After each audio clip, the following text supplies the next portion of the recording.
We've received reports that the orcs are regrouping. Certainly the recent attacks against the internment camps are evidence enough. Agreed. The Horde is on the move. This is absurd. My nation will not stand by and watch as the Horde masses on our very doorstep. The orcs are not our primary concern here. How many times must I repeat myself? King Tyrannus, you must heed my warning. This plague that has gripped the Northlands could have dire ramifications. Plague? You wizards are just being paranoid.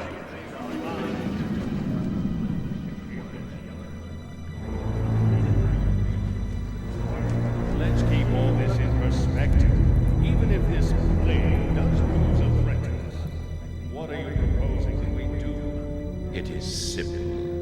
As I have said, the Kirin Tor are already prepared to place the villages under strict quarantine. I will not institute quarantine without proof of your claims, Ambassador. The people of Lordaeron have suffered enough without becoming prisoners in their own lands.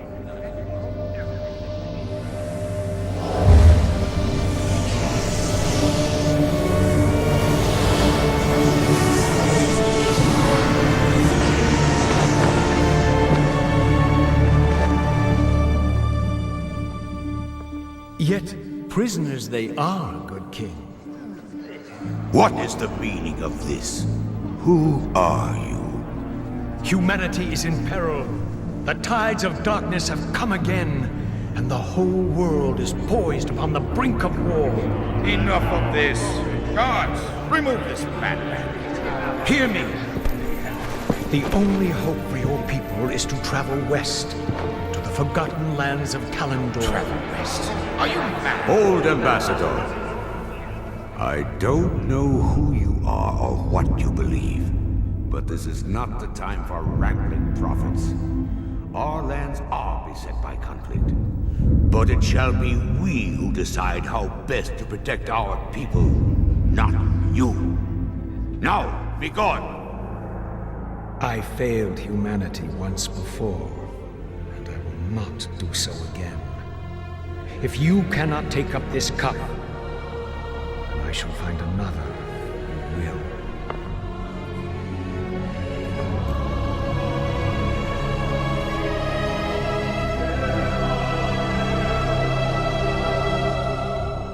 The warning has been given. Their fate is now their own.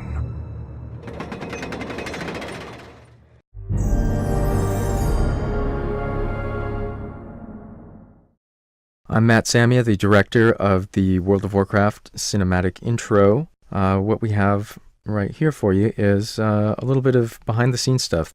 This is stuff that we generally don't release, but this time we just thought it might be kind of cool to show some of the pieces that go into making the finished product.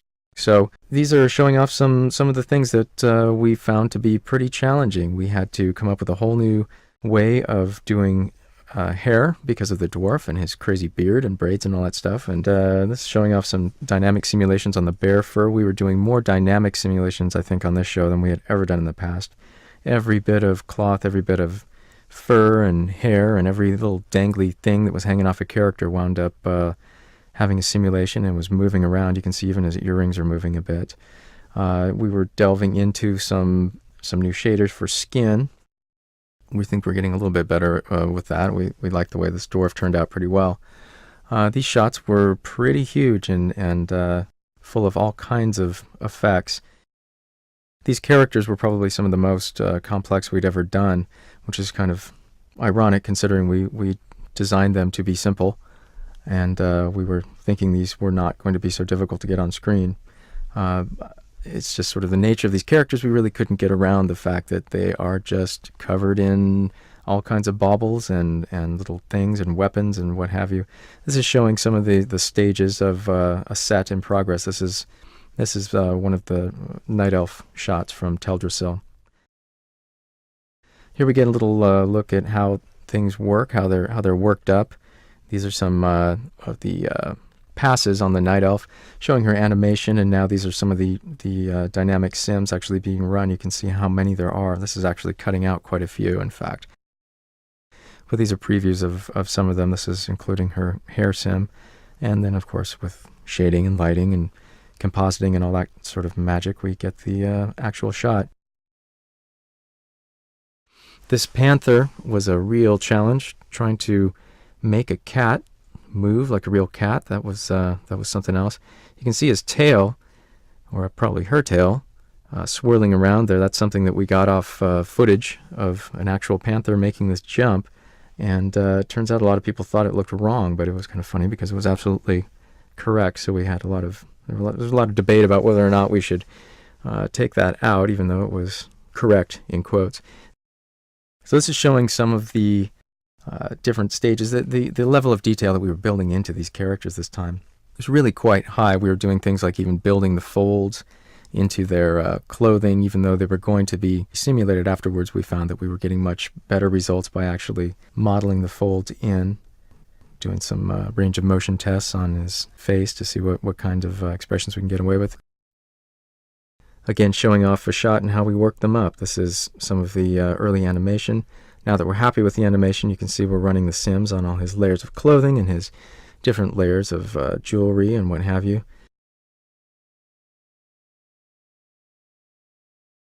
And what we finally came up with, again, with all the magic added, etc., we rebuilt our orc to be much more like the orc in the game, and just overall bulkier and scarier and cooler. We were really playing with the idea of how to get his muscles to move around, and we finally settled on using an approach that they used in the Hulk film, which was we made morph targets for different flexes, basically, and brought them in and out depending on what he was doing. If you look carefully, as we get these different versions, you can start to see the flexing going on. It's pretty subtle, but it's there, I promise. And again, the finished shot with all the crazy simulations. This is our Tauren. We're pretty proud of this Tauren. We think he's pretty cool. Again, we pretty much rebuilt the Tauren from the last trailer to match more closely the guy in the game. The game art had evolved between the time we did the last one and this one. It's more of the kinds of tests that we do to make sure that everything is working and that we have enough range of expression for his face. And here he is being angry and violent. Again, a shot in progress showing the kinds of things that we get maybe halfway along, where some of the characters are fully shaded and some of them aren't, and we're working up the composite. This was our undead guy. We tried all kinds of things to make him icky and rotting and kind of nasty, and boy, he sure is. He's pretty cool, actually. It's kind of a shame you don't really get to see his eyes too well in the finished shot, because we put some thought and effort into making those eyes look kind of shriveled like old grapes. They're pretty cool. Here he is, animated. These are showing off some of the things that we did for the ground. We were actually playing with the idea of having the plants die off when he takes a step, and they actually do if you look in the shot. Again, it's pretty subtle. There are a lot of things going on in these shots. All the layers of sims. He has some spit hanging off of his lower lip, and that's in there too. This is showing off some of the tests we did for that. In some ways inspired by the alien. If you look closely in the finished shot, you will see that he does, in fact, have some spit hanging there. You're going to look closely, but it's in there. It's one of those little touches that we wind up putting in there. 自从联盟和部落并肩作战，共同抵抗燃烧军团的入侵，已经过去了4年。尽管成功地挽救了艾泽拉斯大陆，部落和联盟之间脆弱的协议却早已荡然无存。如今，震天的战鼓再一次响起。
Hey, I'm Nick Carpenter, and I am the creative director for Blizzard Cinematics, and today we're going to be taking a look at the two new player races, the Draenei and Blood Elf, and we're going to be taking an inside look at the Blood Elf shot and pretty much breaking it down and give you guys an inside look.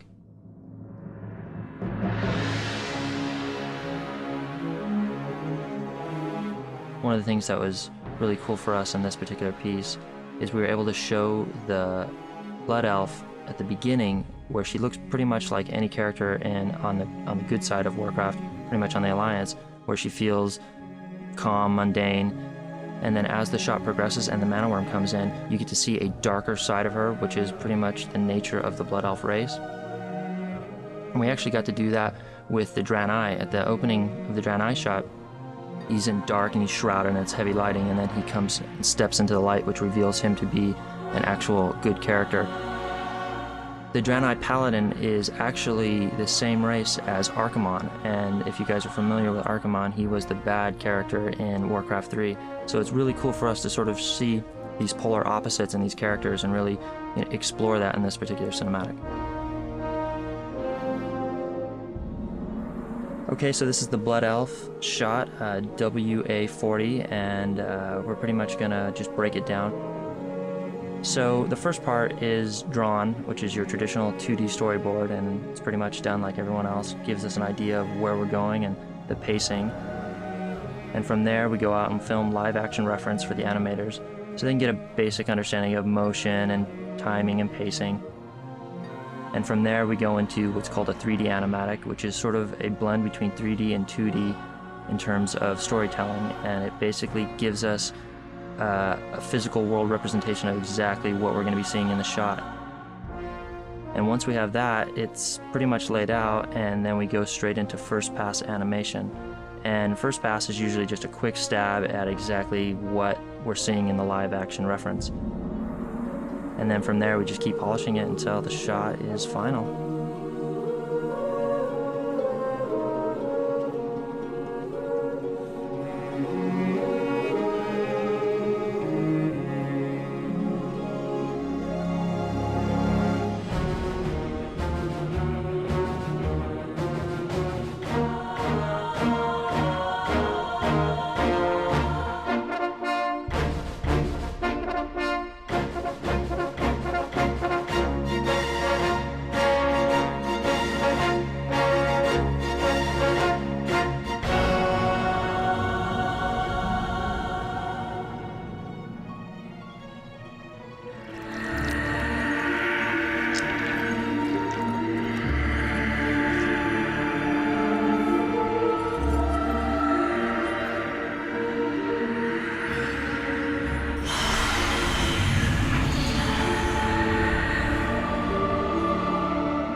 Hello, I'm Jeff Chamberlain. I was the director of this cinematic, and I'd like to introduce you to WA25. It's the Troll and Raptor shot.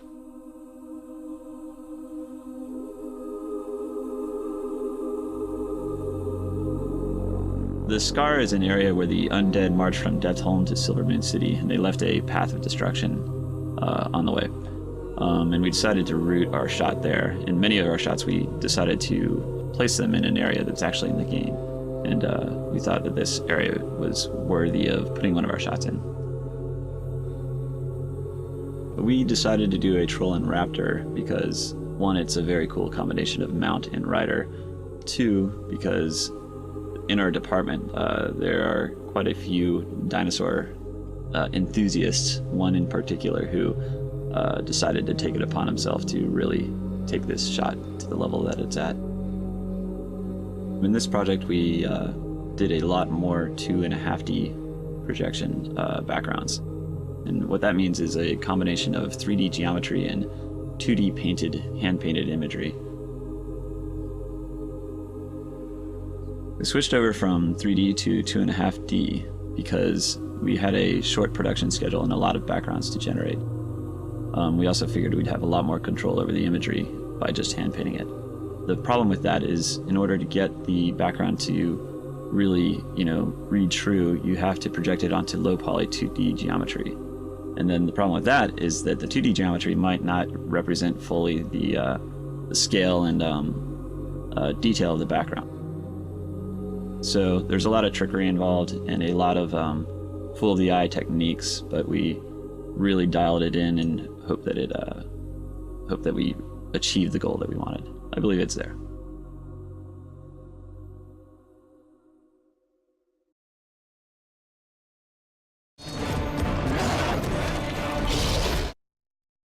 I'm Matt Samia. I head up the cinematics group, and I also participated a bit in directing this show. I'd like to talk a bit about the sheeping shot. So in the game, obviously, one of the cooler things you can do is turn your opponent into a sheep. And one aspect of it that's really, it really makes it cool in the game is it's somewhat humorous, right? I mean, it's just funny. It's a cool thing to do because it makes you giggle, right? So we thought, why not get a bit of that into our intro? What makes this game really special and interesting is there is an underlying humor in a lot of ways, and so we wanted to start to get that, start to bring that aspect into what we're doing here, and see if it doesn't resonate with the players a bit. So it turns out that modeling a sheep, creating a sheep in CG is not actually as straightforward as you might think.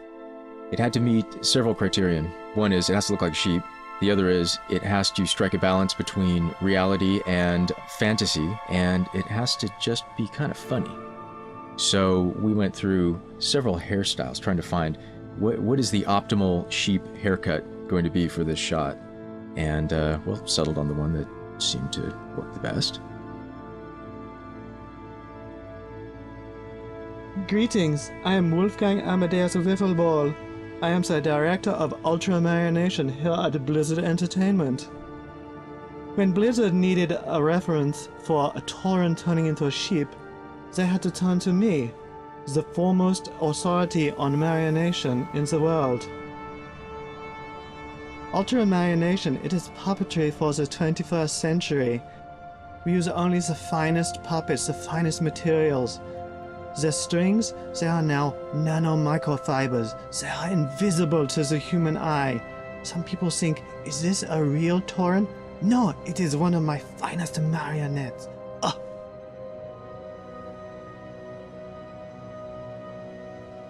One of the things that we wanted to do in this intro was to tie it into the last intro. We wanted to bring back some of the characters that we had seen previously. We wanted to get the mage back in there. We wanted to get the undead back in there. That's a couple of examples. But we wanted them to have been through some adventures in this world. We wanted them to have lived a bit. We wanted them to have some epic gear. So this is actually the same mage that we saw before. Difference is now he's got way cooler junk. He's actually got a haircut too, for some reason, that we can't quite explain. But other than that, he's the same guy.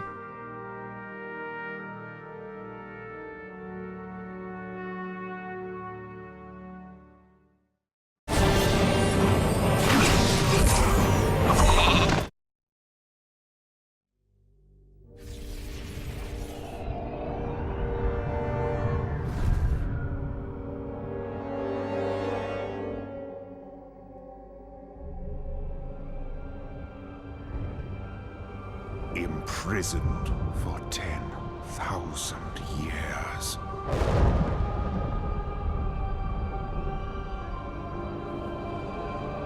Banished from my own homeland.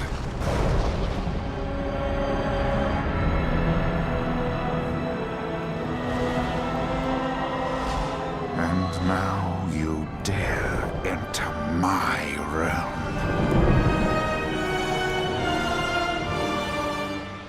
You are not prepared.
Hi, I'm Jeff Chamberlain. I'm the director for the cinematic for Wrath of the Lich King.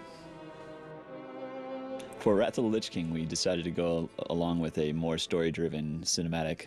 The reasons for that were actually a few different reasons. One is production costs. It actually costs a lot more to do a montage because there are multiple characters, multiple scenes, multiple lighting scenarios. More of a driving factor was the fact that we wanted to really tell this story with this character. Arthas is an old character from Warcraft 3, for those that are familiar with that. And we just really wanted to tell a little bit more of his story. For the Wrath of the Lich King, we decided to use Arthas' father, Taranis, as the voiceover. The reason for that is there's some old drama between the two of them. Taranis was Arthas' father, obviously, but he sent him out to do a few tasks. Arthas got corrupted in the process, came back, killed him, took over the kingdom. Using Taranis' voice was actually the idea of one of our editors here. We thought that it was a great idea because it really played off the relationship between father and son and how the son became exactly opposite what the father intended for him to.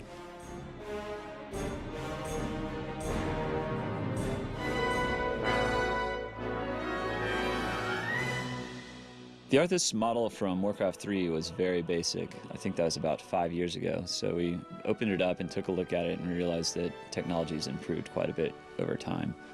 To visualize what the new Arthas would look like, we went through a concepting phase. We would draw on top of the old version, bringing out more detail in areas that needed it. For instance, the skulls on his armor, we added a ton of new detail to it. And we added layers to his armor, layers of leather and different layers of plate that weren't there previously, all the while trying to maintain that general Arthas vibe that's always been there.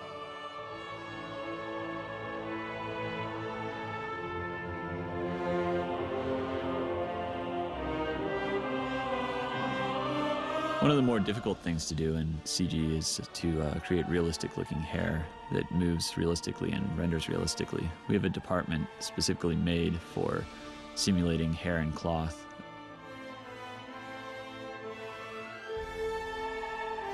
Generally what they'll do is they'll make a small patch of hair that represents what we're aiming for and make that work properly. And then they'll apply that to the larger model and make sure that it flows in the wind properly, renders properly. Eventually they'll put that hair into the shot and simulate it using computer calculations rather than hand animation to make it flow through the wind properly.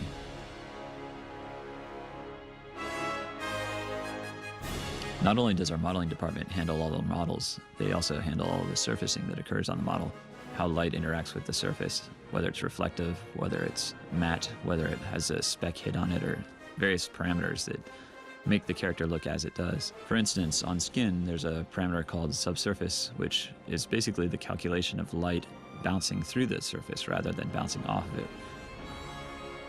Another challenge with Arthas and his sword Frostmourne is the metallic nature of it. It's always a fine balance there to get it reflective enough but not overly reflective. If it's overly reflective, it will seem too CG, and if it's not reflective enough, then it ends up looking dull and stone-like.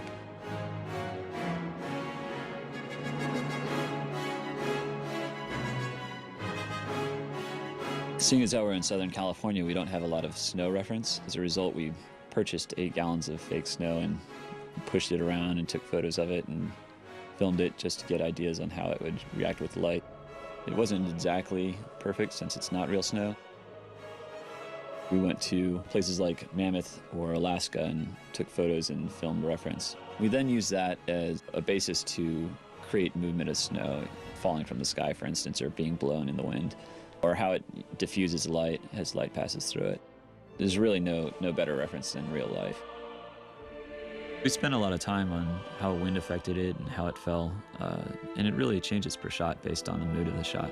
In the early part of the show, it's a lot calmer, and toward the end when things really pick up, we get it a lot stormier.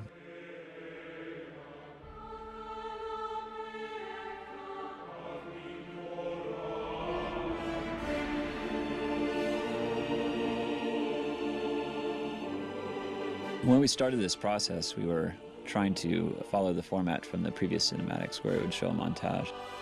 And one of those ideas that we had was to have Arthas raising this hugely epic Frostworm. That really stuck with us, so we kept going back to that idea and adding to it and adding to it. And eventually we realized that that one overshadowed all the other ideas we had. So we went along that path and created a singular storyline based around this awesome dragon.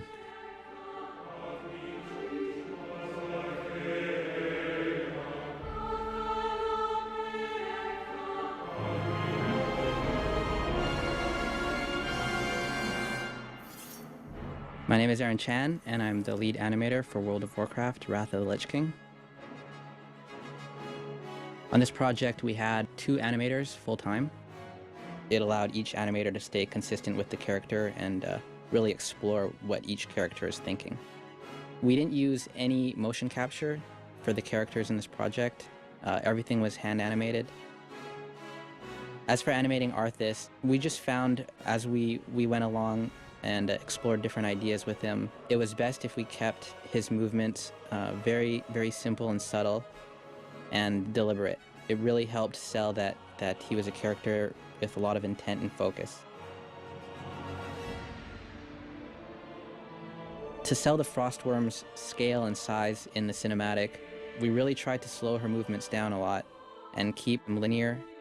We don't really have anything to reference from in the real world, so we looked at a lot of birds and dinosaur movies and things from real life like Komodo dragons and studied the way they walk.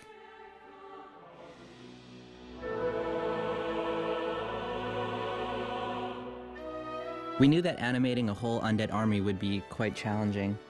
How we decided to tackle this problem was we started off by animating about a dozen different animations. We then duplicated these animations across a large number of undead soldiers, and we offset their animations and scaled a few keys, made some things different so that each undead character would have a little bit of their own unique personality. We brought in professional actors, and we had other animators and people in the department act out undeads cheering and turning. Ultimately, it was best if we just kept things subtle so they could read on the screen.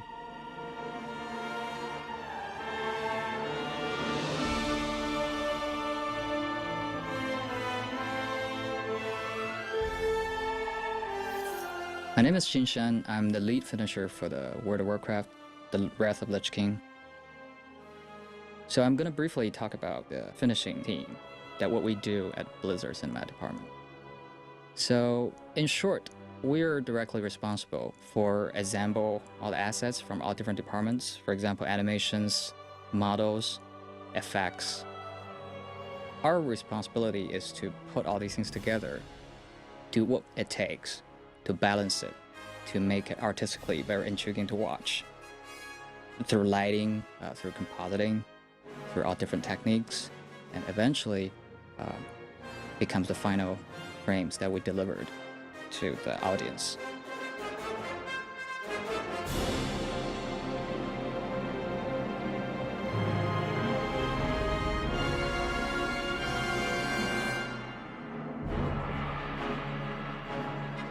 So in terms of the effects for the dragon, we know from the beginning the effects for the dragon will be probably one of the most daunting and exciting effects that we'll ever created for the whole piece.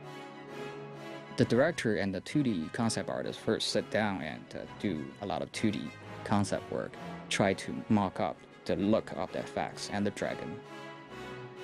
Then, once that's done and approved, we give that concept to the effects team, and they will basically try to reproduce that look in the 3D world, but in motion. And the effects team did all sorts of tests working with millions of particles to try to make the dragon effects looks as exciting as possible.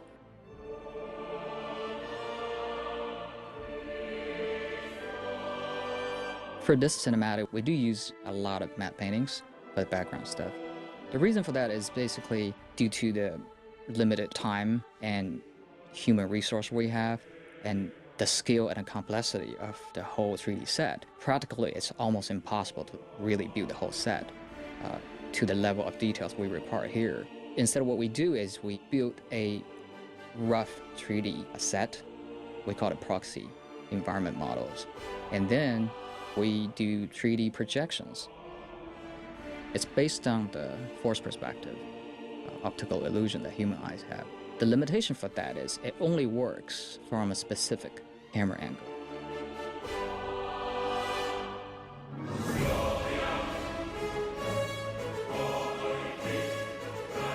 The way we are doing things here in terms of putting a shot together could be roughly break down to 3 big groups. One is the character, all the layers related with the character. That's one group.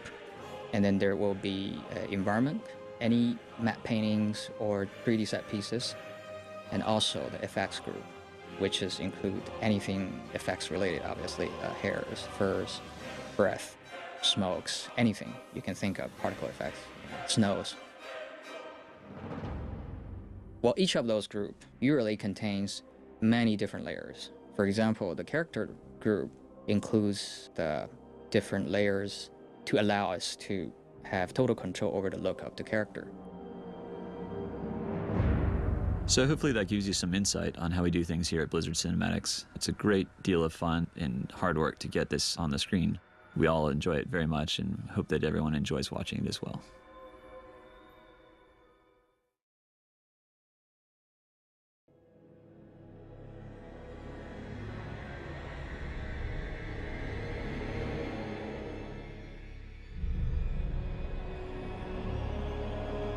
Son, the day you were born, the very forests of Lordaeron whispered the name Arthas.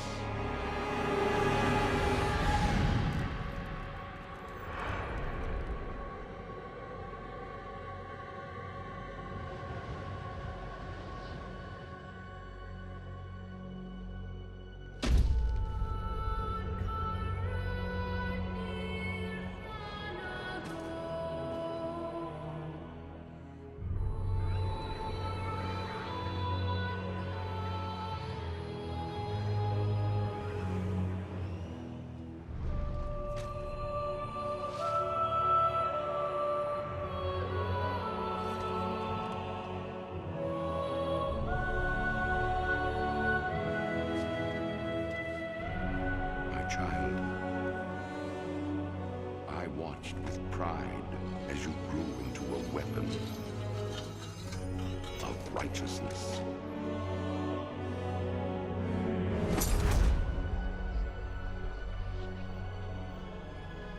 Remember, our line has always ruled with wisdom and strength. And I know you will show restraint when exercising your great power.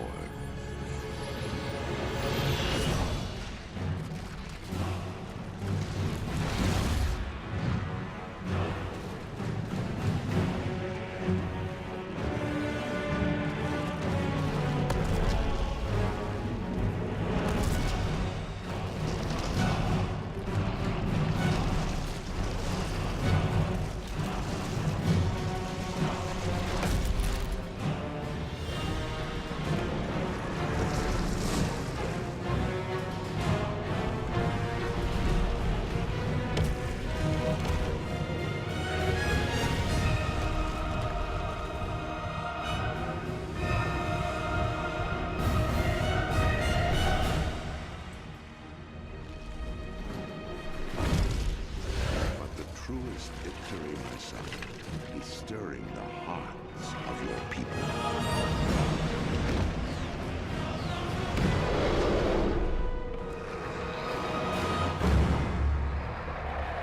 I tell you this, for when my days have come to an end, you shall be king.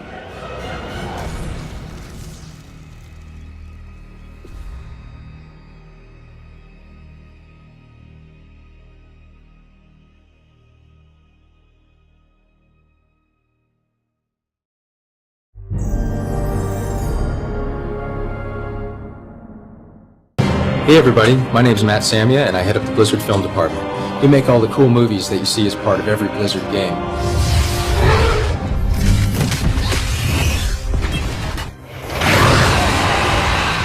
We're basically an all-CG animation studio, just like the folks that make any of your favorite movies. We're organized into teams who focus on different parts of the production, from the concepting, previs, and storyboard guys at the beginning, all the way through modeling, animation, effects, lighting, and finally, the compositing team who output the final frames that you see on your screen. Star 2 was one of the most challenging projects we worked on this far, and also one of the most rewarding. We had a chance to really stretch our storytelling in ways that we hadn't had a chance to in the past, especially with the in-engine flicks. And to tell you more about that, I'm going to pass it on to Nick Carpenter. Hey, I'm Nick Carpenter, and I am the Executive Art Director for Blizzard Entertainment, and today I'm going to be giving you guys an inside look at our real-time cinematic creation process. So one of the things that we were really excited to do on this project were to take these pre-rendered assets and get them into the real-time environment, and it allowed us to tell stories in a way we just hadn't been able to do before. These assets are extremely large and really hard to deal with, and in the real-time environment we were able to create these cinematics that lasted much longer, and we were able to explore stories from a different angle and really dig out these situations. We were able to take these super high-res maps and meshes and extract that information and get it into the real-time environment. When we actually started seeing this stuff being rendered in real time, we were super excited. So that pretty much wraps it up for me. I'm going to pass it over to Jeff Chamberlain, who's going to walk you guys through the cinematic creation process. Hello, I'm Jeff Chamberlain. I'm the cinematic project lead for StarCraft 2. Making the StarCraft 2 cinematics was an awesome experience. It allowed us to tell the game's story in the traditional Blizzard cinematics way.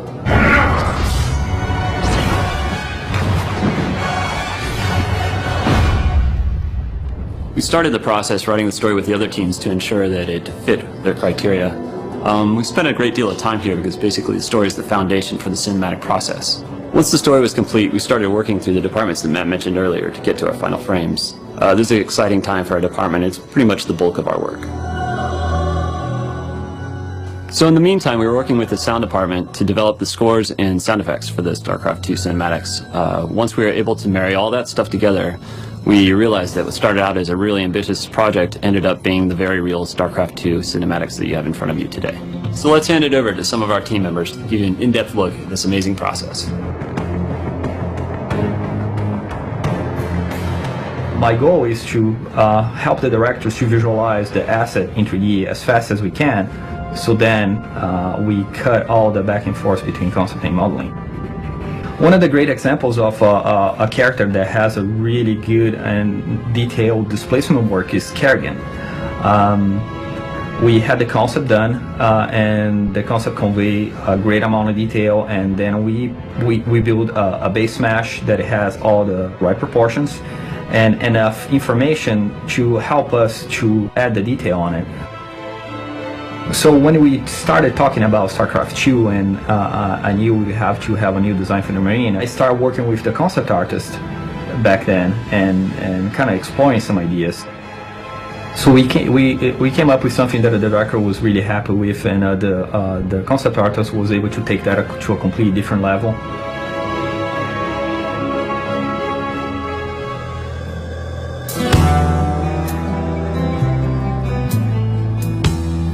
So 3D pre-production, or the previs process, is the basics of creating the film for the first time in 3D. One of the main things to get out of a 3D pre-production is camera space and how the camera tells the story. Once the basics are there, you put into place, then we start assembling the scene. We start laying characters in and making a composition out of it. You basically pose a character, you put in the scene, and when the composition is strong, then you can move on to animating it, do a general animation and staging the main actions in it. We'll start gathering reference. We'll even grab a camera and start filming ourselves in the parking lot or at our desks or wherever we can, and start planning the animation that way. Film reference is something we use a lot, and it helps us get through a lot of ideas and see what looks good on camera, what doesn't.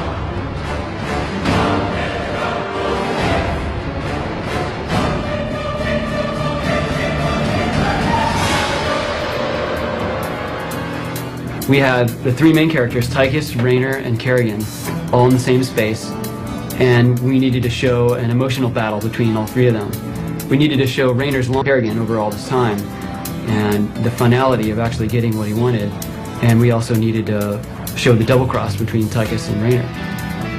And we had to do this in these large metal suits. And so what we really relied on was these close, intimate shots of the facial expression. So we dug deeply into the acting, and we dug deeply into eye direction, speaking, getting a lot of the body language through the eyes, and getting a lot of the believability through the fleshiness of the face. Once you tell the story cleanly and clearly in 3D, then we can distribute all these individual assets and worry about adding more detail and adding more effects and more elements here or there.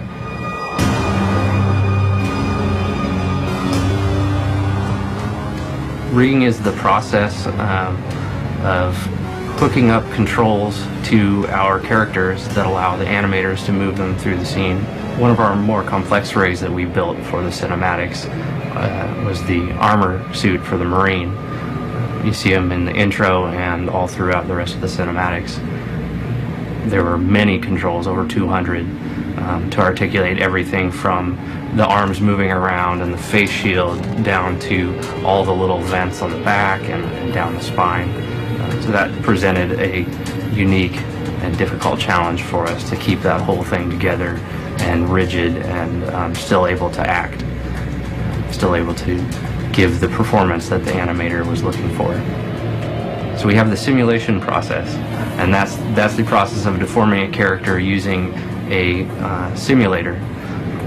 So the character of Kerrigan presented a number of different challenges for us, not the least of which is she's seen in 3 different forms throughout the cinematics.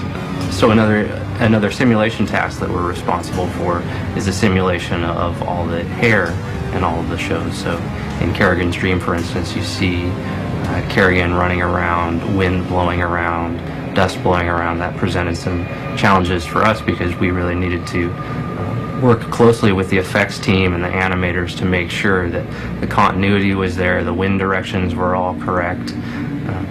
Her hair was blowing in the same direction as all the dust elements and ember elements and fire elements that were provided by the effects team.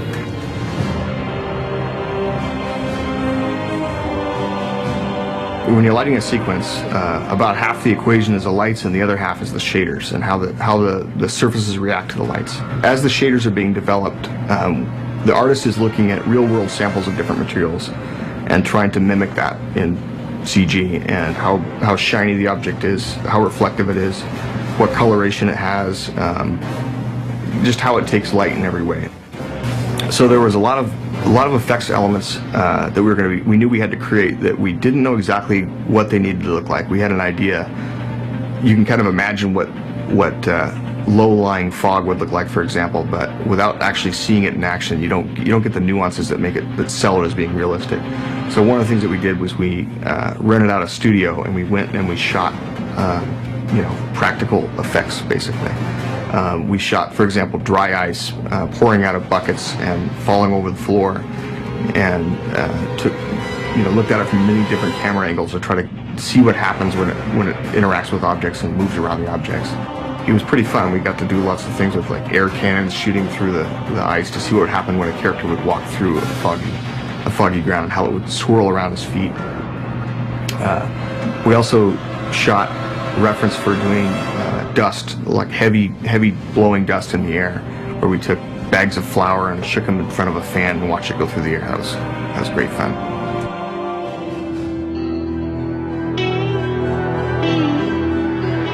So compositing is a process that we use quite heavily here, and it allows us to really fine-tune the look of our shots in a fairly interactive way.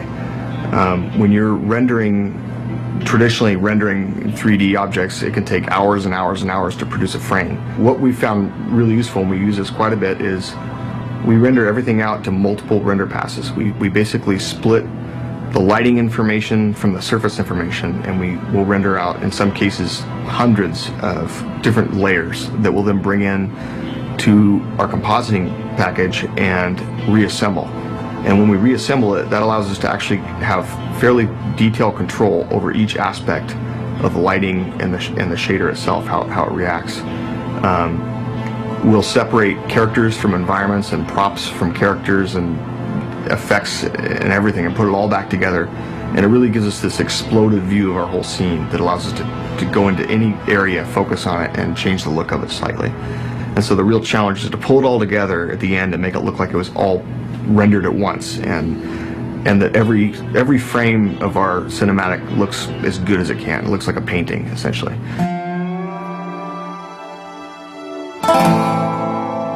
So story mode is basically the single-player campaign of StarCraft 2, and cinematics part of it is to basically tell the story through story mode in the game. So what I am going to show you here is basically an overview of one of the characters in the game, Jim Raynor, and it takes place in Marstar, which is the start of the game, and that's where we first introduced Jim Raynor to you, which is 4 years after the original StarCraft. Over here we can go over to basically a general model of Jim Raynor, which is basically just modeled, and we usually start off with a concept art for Jim Raynor, and then through that build a model and then go on to texture. He is pretty much finished the model of everything we have, and after we apply all the UVs and do all the cool stuff for that, we also finish the texturing on Jim Raynor and put him straight into the game. Here Jim Raynor is in the game, fully lit and textured already. We make all of our own assets. We don't actually reuse game assets. We looked at that very early on. It would have been great if we could have. The problem is all the game assets were designed to be viewed from this God view where you're looking down from anywhere from a couple of miles up. And so they're all designed to be looked at from that angle, which means colors have to be exaggerated. You can't have a lot of complex detail because it just turns into a noise when you're far away. Whereas we wanted to be really close to these characters. We wanted to be able to do close-up, tightly framed character shots, see the expressions on their face, see every detail. So for all of our assets, we started from scratch. We took their designs for the game assets, if we're going to be reusing the style of them or the actual unit, and we went in, we did new concepts to try to add a lot more detail, figure out what they would look at from different angles that you might never see them at in the game, and then sculpted them all out. So we had to come up with a lot of solutions to build a whole new pipeline. We had to figure out how can we work in individual shot files, get all of our characters in there, get them animating together, and then save out all that animation data, put it all back together later and get into the game engine.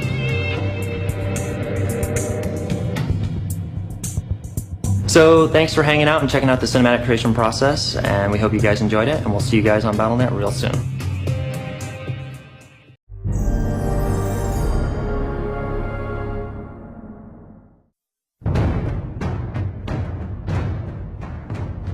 The opening cinematic for Cataclysm is basically a disaster movie.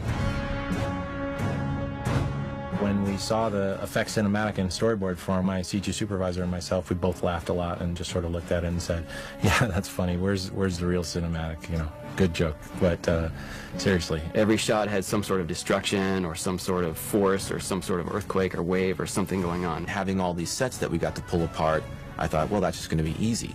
And I was wrong. We were concerned about not necessarily getting it done, but just sort of how it would all come together. Once we realized that that was actually the cinematic and got over gasping and so forth, looking at it and trying to figure out what was going to be the most challenging, was realizing that the biggest thing was going to be just the sheer number of effects that we had to do for the show. But I think we were all pretty fairly confident that we would find a way to accommodate that and keep the scope of it manageable. It turned out to be a fun project just to have modeling build all these crazy sets and then set it up so animators could tear it to the ground.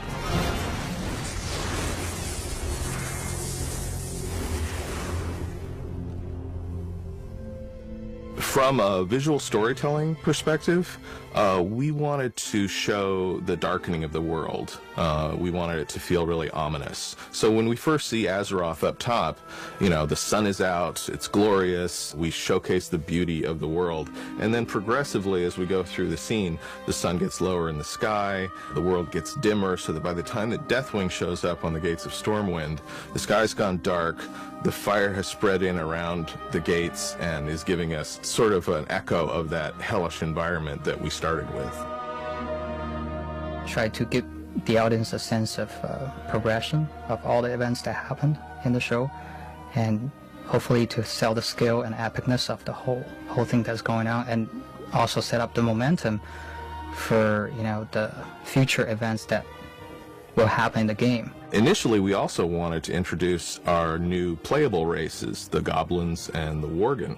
We were very excited about bringing those characters to life. We had storyboarded scenes of the goblins evacuating their erupting island, and the worgen were going to spill out of Gilneas as the Greymane Wall falls down. It was going to be really cool, but then reality intruded because we realized that the sheer scope of the disaster effects was so labor intensive that we were going to have to make some hard choices about what we wanted to include. So we ended up refocusing on the core story, which was Deathwing devastates Azeroth. And when we did that, it became pretty clear that as cool as those character reveals would be, that was the sort of thing that could be handled very well in gameplay, and that it was probably better for us to leave those introductions to the game itself.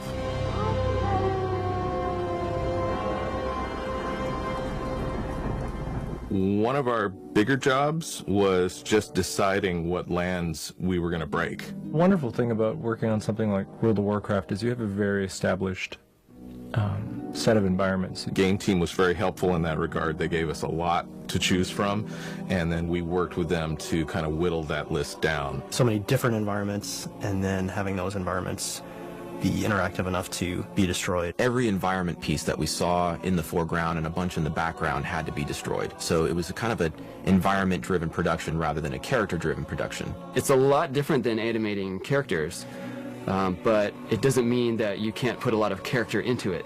Our big priorities were that we find places that were very iconic and recognizable to the players, and also, you know, we wanted both Alliance and Horde territories to be represented. You look at Stormwind and Darkshore and Loch Modan. For a player, it's a lot like being able to say, oh, look, it's the Eiffel Tower, or look, it's, you know, the Pyramid of Giza, or, oh, look, it's the Statue of Liberty.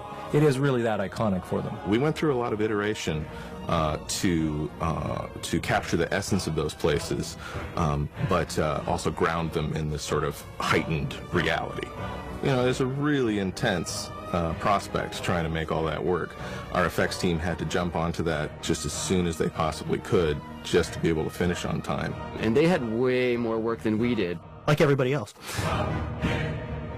Realizing that the effects were going from more of a atmospheric or look and feel type thing going to more of a centralized character was going to be a very big challenge for our group. We had mountains of water and skies full of fire. A lot of smokes, sparks, lava effects, dripping lavas, glowing mouth, anything you can think of. We tried a variety of different approaches with the fire for Deathwing.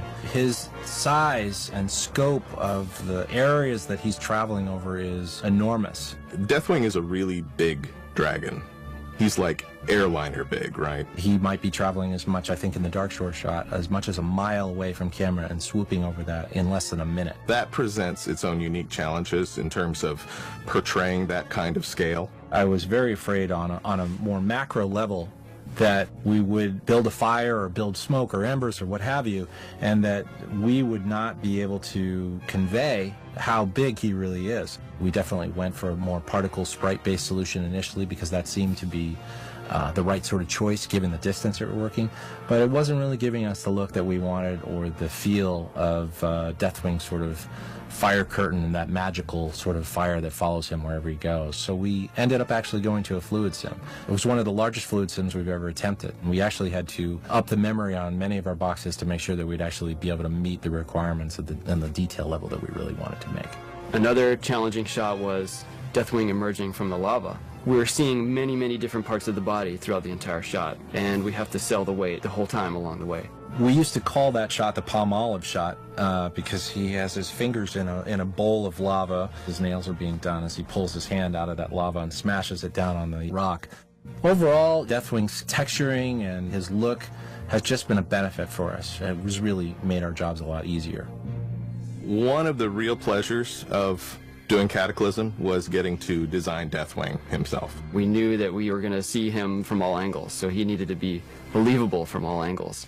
So we give him the full treatment. I saw the concepts and 2D animatics, so I got a good sense of what the dragon was about, And I thought it was really cool. He has this like inner like evil energy inside of him that's like bursting out. He is so full of molten fury that he needs a metal exoskeleton essentially to hold himself together.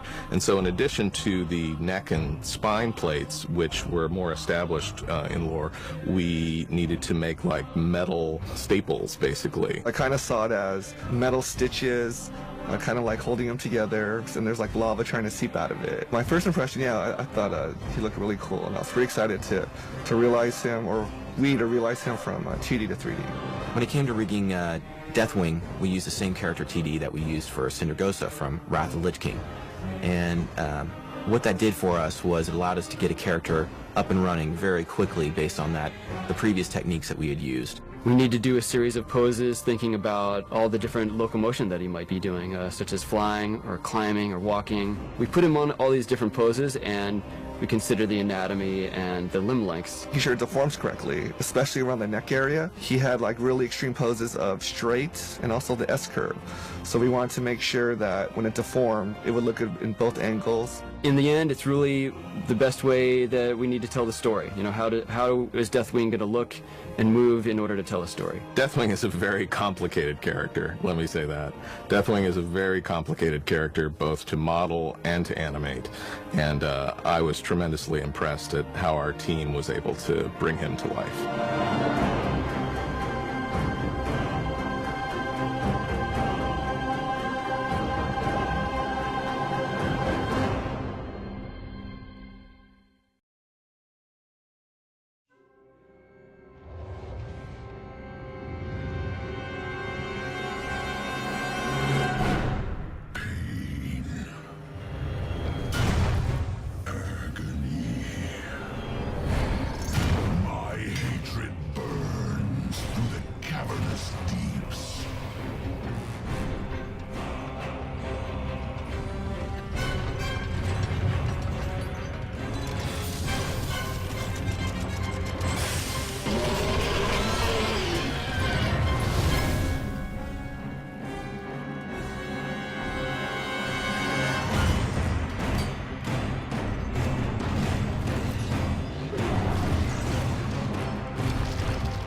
Kingdoms quake beneath my rage.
Hey out there, Diablo fans. We know you guys are super excited about Diablo 3, and we know you want to get your hands on it. In an effort to help you guys get even more excited, we've created this 2D piece with Peter Chung and Titmouse Studios called Wrath. We're super excited for you guys to take a look at it. We've also had a chance to sit down with some of the creators, and so sit back, enjoy it, and check it out.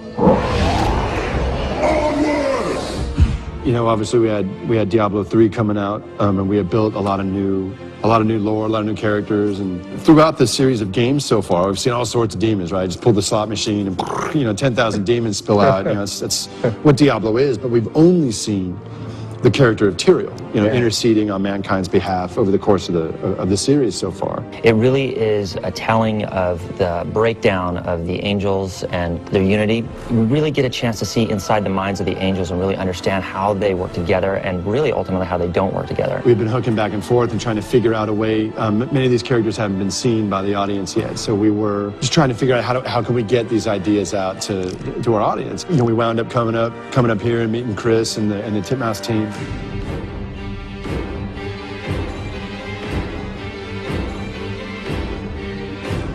So working with Titmouse was awesome. They're an animation house, and they've created shows like G.I. Joe Resolute, Motor City, a lot of these really cool new animes and animations that are coming out. We felt it was just a perfect opportunity to work with someone who totally understood Blizzard's values. This is exactly the kind of thing that we want to do. This is the kind of project that we always want to do. And we were looking at our project slate, and I was like, man, I can't believe this. We might not have time to do this job. So we had this call. I remember it was on a Thursday, and I was like, man, we might not be able to make that schedule. I just got to be straight with you. Yeah. That Monday, Peter Chung comes by just to hang out, and he's like, hey, do you guys have any work? And I was like, hold on a second. Call these guys. I think we can do this job now. Peter Chung was an amazing director to work with. We all grew up watching the work that he had done on Aeon Flux and a few of the other pieces that he had done. And Peter was the perfect partner in this space to really see our world and bring Sanctuary to life in a way that we hadn't seen before. So we're really happy to have had the opportunity to work with this guy. One of the reasons why they wanted to do this project in the first place was because they were a little frustrated because they would come up with all of these ideas and stories for their characters, but there was no way to fit those ideas and characters into the game. And so this was a chance to kind of pull all that material out and let the audience enjoy it. I think there's that. The other thing is animation buys us an opportunity to really explore crevices of the universe that we can't usually, because when we do our big cinematics, they're high fidelity, they take forever, and there's only so much content we can put in those. So this gave us an opportunity to really explore different angles in a way that's stylized and I think naturally fits. I understood that as a way of trying to expand the universe and also the audience, because a lot of people who might be attracted to the animation might see the animation first and then become intrigued by the game. It's very clearly Diablo through the lens of Peter Chung. Yeah. It's no doubt about it that it has Peter Chung's stamp all over it. But there's no diminishment either way. Not at all. It's I think for Return to Diablo folks, it's like it's a unique new kind of vision and new way of looking at those characters that in no way feels disconnected. It feels totally harmonic. It still feels like the Diablo characters. It's not like he took it and he was just like, through his, and he redrew an entirely different guy. It's like, oh, he's going to take this, take a little bit of this, and and then he's got it. So once I understood that they really wanted me to do this in my own style, then I felt that I had a lot of freedom to just go and do it the way I would do it. Peter came back with great hooks for the angels. Watching how they fight, and they're like, oh, we have to do that. Yeah, I love that one where it's like it flips around the wrist and sends back. I was telling you earlier. Weapons, and that was all Peter. Just coming in, like him having to get his head around the visual acuity of what Diablo is into his style, right? And make it sing to like the way he develops characters and the way he sees characters in motion, which is just so visually unique. Suddenly, I'm going, holy cow, that's who those characters are. Peter. Like we couldn't. And it was just a perfect collaborative, creative fusion, right? That made it just so much more grand. They gave me a lot of latitude in terms of interpreting it in my own style and directing it in a way that I would direct it. I mean, that's really what they were looking for, was something that had a distinctive directorial stamp on it. Could only be blood for blood! So I want to give a big thanks to Titmouse Studios and Peter Chung for helping us bring this 2D animation short to life. So check back for the world premiere when it airs. You're going to enjoy it.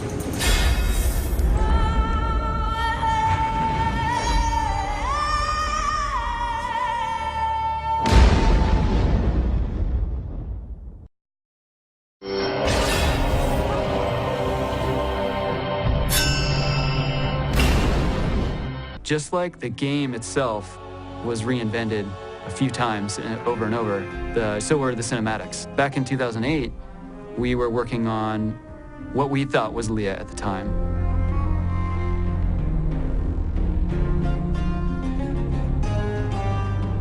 we started with the first intro, and we had a Leah that we animated all the way through. We got it done. And then when we started to release the teaser, it turned out we had some problems with Leah, and they needed to basically rebuild her because we had one shot at the end of the teaser where she needed to do a lot of very subtle stuff. So they remodeled her, and we hammered her out in like a week. So that was Leah number 2 at the end of the teaser. We actually animated an entire different version of the church intro. And we not only did we remake Leah, but we remade that entire cinematic.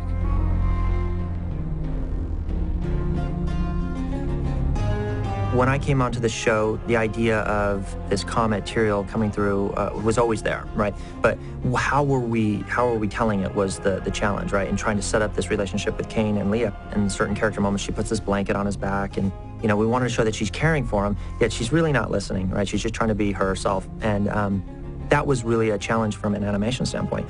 Just to put the cloth on Cain's back was a struggle, right? We'll generally render all those elements independently. We'll render Leah by herself. We'll have frames of Cain by himself, and we'll have frames of possibly the blanket by itself. And we'll have to, in our compositing software, we'll layer them appropriately and build a composite. Look at a shot and you count the elements. Look at the major assets that are in there, and then dust particles, and you've got atmosphere. Then you'll have a character, and any one character is probably made up of 15 to 20 layers sometimes. So it adds up pretty quick. Just depends on the shot. Although it might not feel like a very big moment, it was a very big character moment, and you know, we're really trying to focus on the story. And so those types of things we rally behind. You know, even though it's very difficult from a production standpoint, I felt that it was very important to describe these characters. So it was something that we pushed forward. None of this makes any sense to me. It turns out that an attractive young female is one of the hardest things to do in CG. The art direction for Leah, we want her to look very pretty, you know, almost like a doll-looking character. She is one of the very first female characters that we're trying to achieve realism combined with our Blizzard art style. We're chasing a realism that can make you believe she actually exists. Having a softer look on the female character is a huge thing for our director. We've had to throw pretty much the kitchen sink at her to get her to look good in all of our shots. We finally found like a method that works pretty well is we place area cards around her to really just wrap the lives around her and give her a really dreamy kind of feel. And then it was something that director looked at it and he was like, wow, this is it.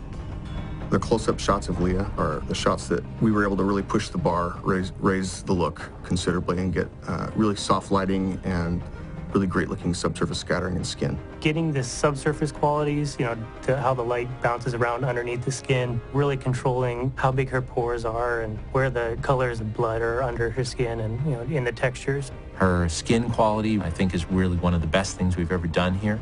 Not to mention her eyes. The trick in her eyes is making sure that the reflections are there. It's all about the reflections on the eyes and getting the highlights to be just in the right place, make it look interesting no matter what angle you're shooting from or what the lighting scenario is.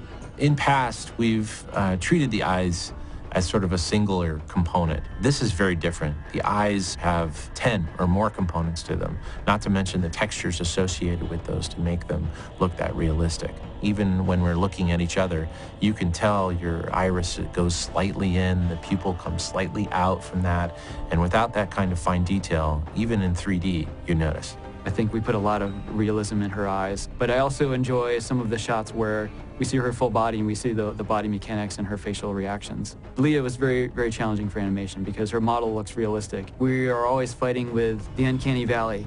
Many people talk about the uncanny valley, where characters that are 3D sort of approach a sort of human-like quality, and instead of feeling like you're attached to that character, you start to feel uncomfortable with that character. You know, you're used to seeing humans every day, right? So when you go to see a CG human that's close but not quite right, and there's something wrong, it just pulls you out of what you're looking at. We don't necessarily want to hit reality exactly. We want to film some reference, but abstract reality and come up with a performance that engages the audience but doesn't necessarily try to match exact film. Because if we wanted to get perfect reality, we should have just made a short film, probably.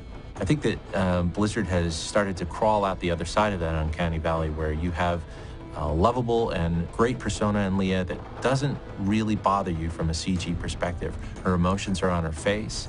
She travels through the cinematic and you know exactly what she's feeling, what she's seeing through her eyes. And you don't feel uncomfortable with her. Her character really seems to stand out. You feel attached to her.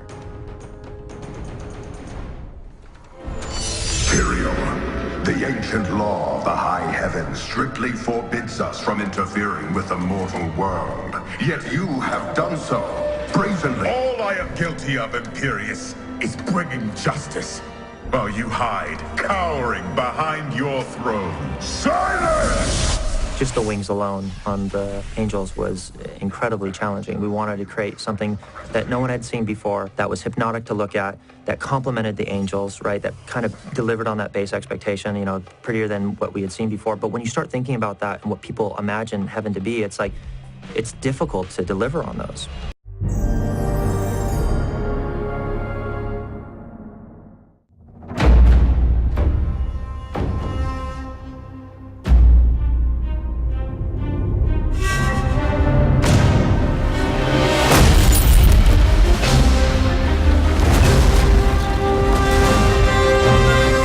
We do the big dramatic thing really well, right? We blow things up better than anybody.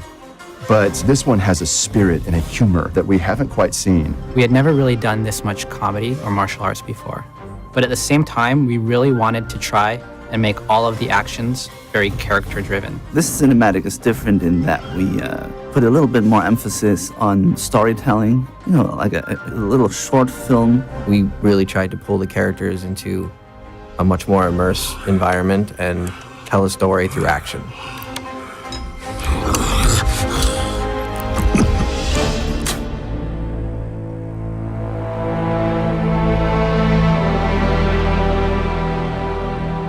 We were trying to figure out a way that we could tell this story a little more intimately than things we've done in the past. I mean, for example, Cataclysm was just, you know, epic destruction, hugeness, right?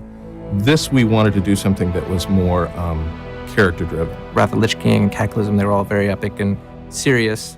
And this one, get some of that Warcraft humor and, you know, lightness. We really ended up going back to the WoW, you know, base DNA of Warcraft 1, you know, orcs versus humans. That seemed just a natural thing to do. And it had a bit of a naval theme, and that's something that we just haven't done. Or at least not since, what is it, Tides?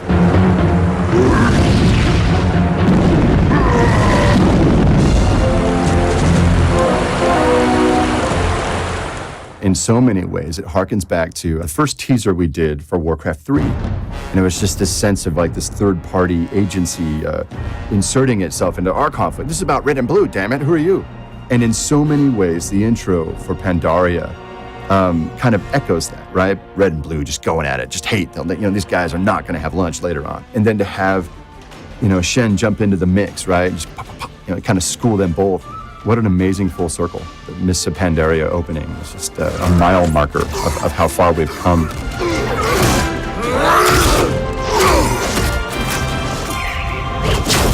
Yeah, this one's a little different. We are definitely reaching a little farther out of our normal purview for these kind of cinematics to sort of reach for a stylized look and feel. This time around, we really try to put a lot of focus on the pre-production phase, trying to come up with as many design calls and exploration in the very beginning of the project. So what we did was we had a what we call a blue sky design period of 2 weeks where we had the artists just kind of go crazy. The idea behind it was that any artist on the team, whoever wanted to work on the stuff, they would get the basic guidelines of what the cinematic was going to be, and then they were just allowed to do whatever they want, total freeform. Everything was okay, you know, throwing everything in the kitchen sink, and maybe some things were really pushed, and then we might have to pull back or whatever to find the exact design that was right. We ended up with more concepts on this show out of the character, out of the set and the environment and the effects than I think any other Blizzard show that we've had.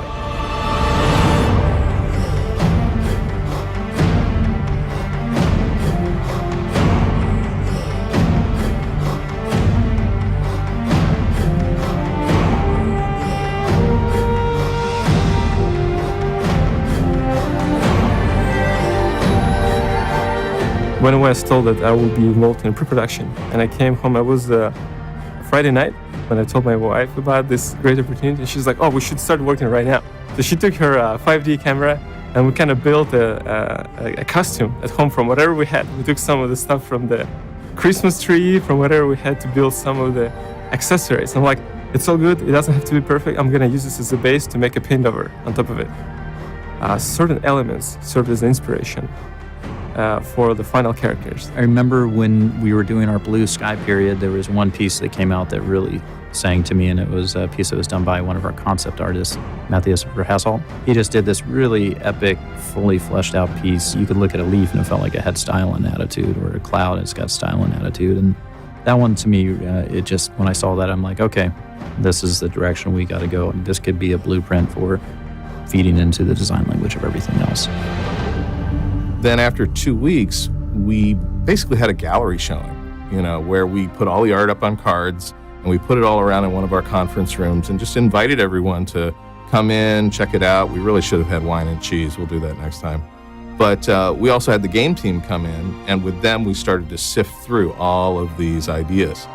It had a lot of visual cues to what could work and what would not work at all, which is something that you always want to have a good idea for what direction you want to take.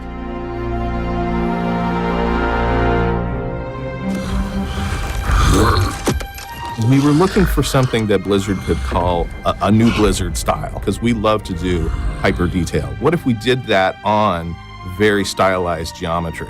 If we start doing realistic stuff, there's no point even, why don't we get a real human, right? We didn't want to go as styled as the game, but we wanted to find like a nice mix between the kind of realism, hyper-real type thing, and the stylistic approach that the game has. So the geometry said, I am not a real human being. But the detail said, I am organic, I am alive. So that brought in new challenges, as we wanted to push the detail of the characters, but at the same time keep them more dynamic and cartoony. So then we had to go have the conversation with the game team where we said, everything else has to be like this, right? The other characters have to conform to this sort of style. The environment has to be stylized. Even our animation style, we're going to have to explore something that fits, that's maybe a little more classic animation based than some of the sort of, hyper real, always trying for reality things that we've done with some of our other shows. And the game team was like, yes, that we agree. Let's do that. Of paramount importance on this show, given that it's a character piece, was that we were going to have great characters that could carry their own on screen. In the past, we had done a lot of things where we make a choice for the sake of making something look cool. We wanted to get away from that. We wanted to have a dedicated reason for everything that we do. One of the aspects of that that's very important is to set up a series of documentation that's going to be a guideline for everyone else on the production. We would actually try and make up a life story or make up a bio for that certain character to explain why he looks the way he looks now. We do a full description of the character. Say, for example, the human. He's a ship's captain. He's very agile. He's kind of like a born survivor. Someone that would try to throw dirt in your eye if that would help him win the fight. And the guy is obviously been living on the ship for most of his life. Suntan, sort of older type of guy, a little bit past his prime. The human character really drove the design of the show, actually. WoW itself is a very stylized game. And so we thought, let's do that. Let's design a guy that belongs in the world of Warcraft. We just knew this was a character that we could do a ton of great stuff with.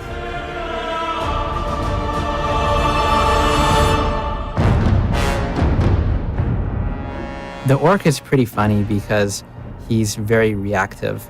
It's reaction before thought. This shipwreck was very personal to him, and he's upset from the beginning. A lot of his comrades had died on that ship, and he's very angry about it, and it doesn't subside really the entire time. He's big and a little slow looking, but if he manages to land one blow, you'll probably be in some serious trouble. And so the human tries to use that against him, and definitely the panda uses that against him. The orc was definitely a challenging character to work on because he doesn't have clothes on, and you see his anatomy. And we had to come up with new systems to how to create muscle deformation, flexing, things that we didn't have to tackle as closely before. And so now he looks pretty big, he communicates his presence, and he's ready to tear stuff up.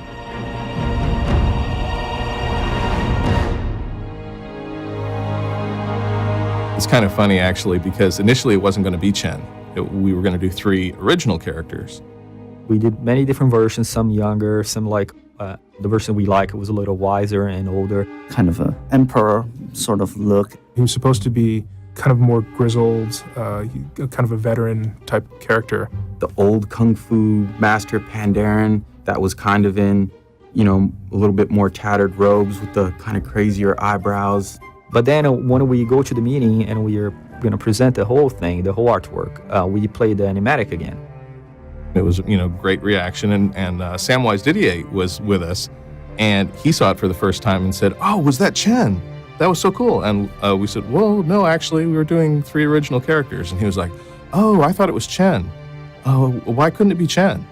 And so we started talking about it, and ultimately it was like, "Well, hell yeah, why couldn't it be Chen?" Ah, greetings, my friend. Because he was in Warcraft 3, he's the only Pandaren that I'm aware of that's traveled outside of Pandaria, that's gone to Azeroth, to other lands. So, you know, he's an adventurer. He's a really sort of friendly guy in a way. My feeling is that after the cinematic ends, they got really drunk, all 3 of them, you know. Have one on the house. We ended up taking a more stylized and exaggerated approach to the look of the film and to the look of the animation. It's kind of the same approach that like Disney has taken all the way back to the 1930s. They decided that they wanted to make something clear and entertaining. We've got a lot of squash and stretch and very exaggerated movements, that kind of thing, you know, starts and stops, you know. With the snappier timing, they were able to hold these poses longer, which would give the audience time to read their expressions. So we kind of had to interrupt the fight for just a moment, look at their face, and then go back to the fight. We take all the emotional beats of the story and draw really detailed, really expressive facial expressions for all those moments.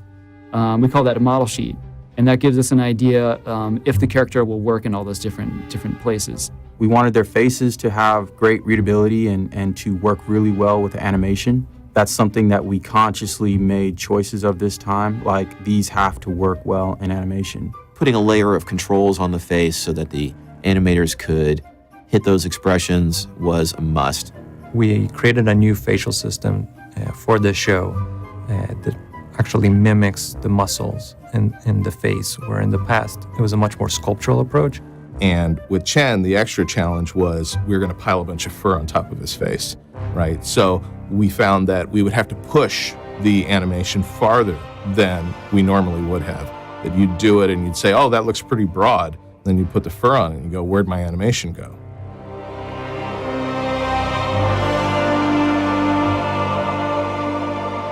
We're not looking to go into the uncanny valley. We're not looking to be real, but we're looking to be truthful, right? And that's why the video reference was so important to us, was because it gave us that chance to mine for little truths, little naturalisms. We had to take the storyboards and sort of plus it and come up with new moves that worked in actual 3D space and in live action. If it could work in live action, it would definitely work in 3D, so that was a great test. You know, we knew we wanted to make this a cool fight. We wanted it to be fun. And we initially thought that we weren't going to be able to take care of all that business ourselves, that we might need a fight choreographer to come in and help us through some of the hard stuff. But it just dragged on long enough, the search for that person, that we got to the point where we'd shot a lot of stuff and we were having a lot of fun. You know, at some point we just kind of said, yeah, we'll just do it. We'll just finish it ourselves, you know. We took that in and sort of distilled the performance down to its main ingredients. We figured out what were the most main important actions, what's really important gags, really important moves, and then we took everything else out. Jeremiah Johnson is one of our modelers. He's also very good at being an orc, it turns out. He really brought a lot of the wounded pathos to the character that I was excited about. We had him act out the shot where the orc runs into the statue. We set up a pad and we put it up against the wall and we asked him to run into the pad as hard as he could. He really gave it his all. Action. Holy He so gave it his all. He broke one of the walls in our Innocence room. The hole in the wall was not my fault. I was just doing what I was told to do.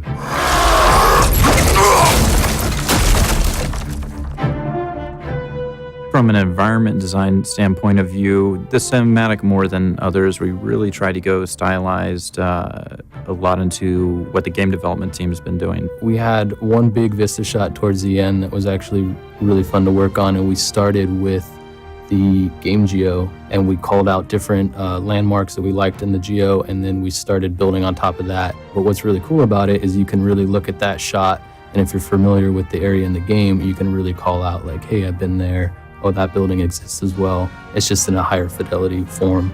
Previous ones, especially Cataclysm, had a lot more variations in the settings. This is quite a bit more intimate, and I think more attention has to be paid to the details in that case because you're going to see so much more of it. We actually went out with a full camera set, and we took HDRI images of the environment supervisor, Seth, on the scene with us, dressed like the captain with the navy coat and the white shirt, and he actually dunked himself into the ocean, which is really crazy because it's super cold that morning. And we're able to shoot a lot of great footages that we can use for texturing references and also lighting references.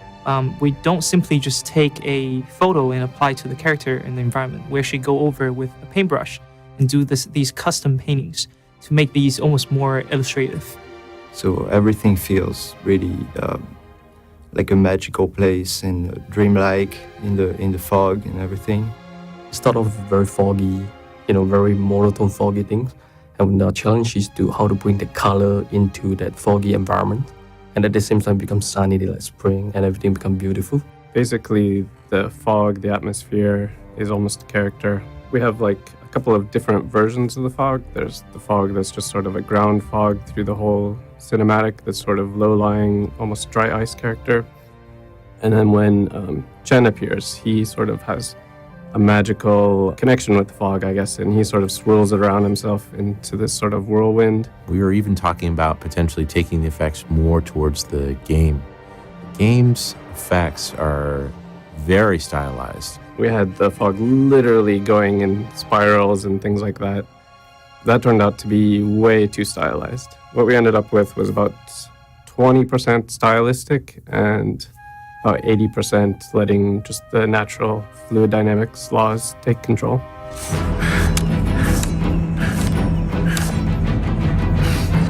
Those are the bugs you see flying around. If you zoom in, that's StarCraft 2 Zerg flying around. I happen to be working on StarCraft 2 at the same time, so I just took the same model from Mutalisks, Overseers, and Overlords, and Corruptors, and put them in the World of Warcraft.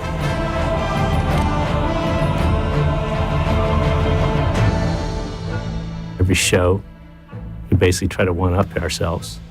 And with that comes unique situations and challenges that we have. We had a new way of doing cloth on this show, and it was really exciting. It was a big step forward for us because in the past we would actually model cloth. We moved into something called pattern-based system where we develop all the clothing just like you would develop a real piece of cloth. They'll look more real because they'll have real seams where they're supposed to. And we even went to the garment district and bought a whole bunch of materials and compared how materials drape. And we got a hat, and we got a lion mask that we cut up and painted to look like a panda mask. And we shot them in different poses, and we shot how the cloth will react, how the hat will react. So that we could see how the fabric would move when you jumped around in it. The hair for Chen was probably the most, it was the most challenging hair groom we've done to date. We had not done that level of fur before. I think it's been tremendously successful at some great cost to poor Jeremiah, who's been placing all that hair. The amount of hair in Olive Kane's hair groom and in Leah's hair groom all fit into this amount of space on the panda. He had to go in and individually lay in all these follicles. I don't even know how many follicles it was, an insane number.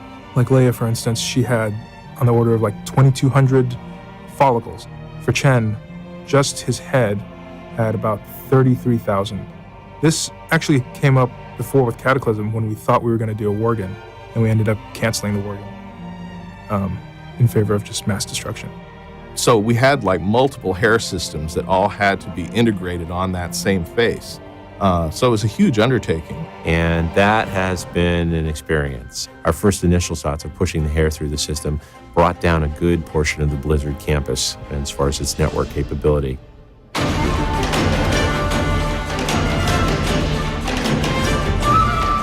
In general, I mean, this has been a really interesting experience for us just because of being able to do something a little bit different. We all had to step outside our boxes of what we normally do and learn a lot of new techniques. And because of this, I think that we can even bring some of these techniques back into that hyper-realistic animation that we do on the other projects. I like that the characters didn't take themselves too seriously, and I like that we were able to kind of build characters that showed that. We love these characters so much. We've fallen in love with them. We hope we can do something else with them sometime because, you know, they're just so cool. And I think that piece just absolutely encapsulates everything that we want to say, you know, about this chapter. For my kind, the true question is, what is worth fighting for?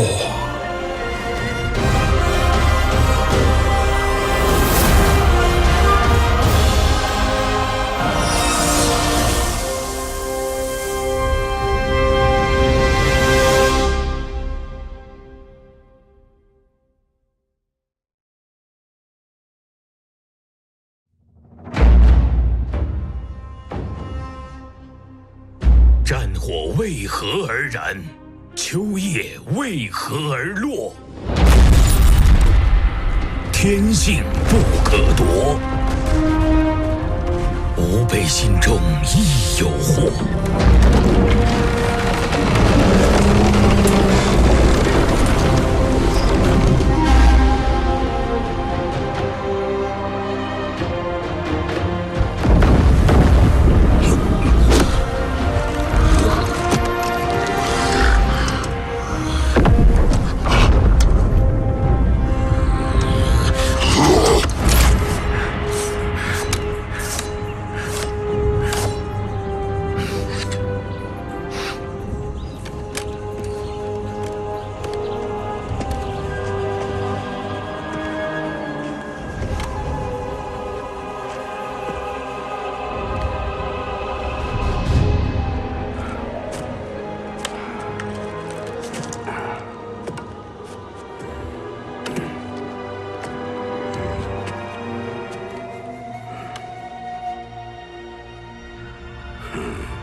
护国安邦惩奸恶，道法自然除心魔。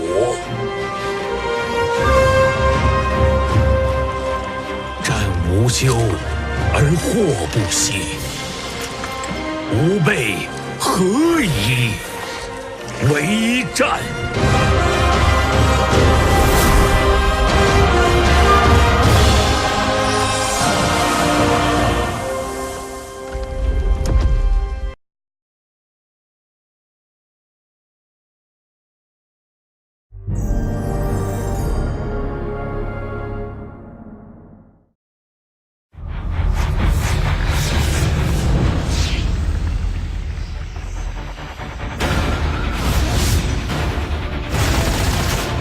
？Find Kerrigan.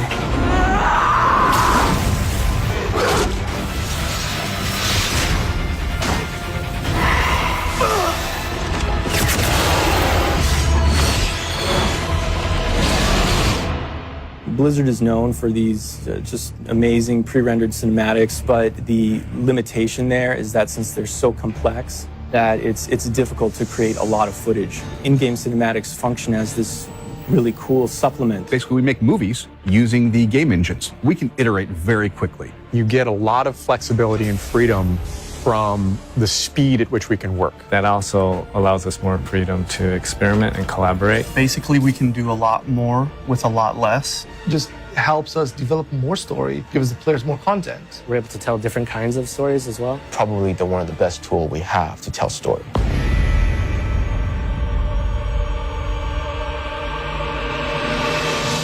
The whole series is about Kerrigan's journey from being the Zerg, her love story with Jim Raynor, and how she dealt with Mengsk.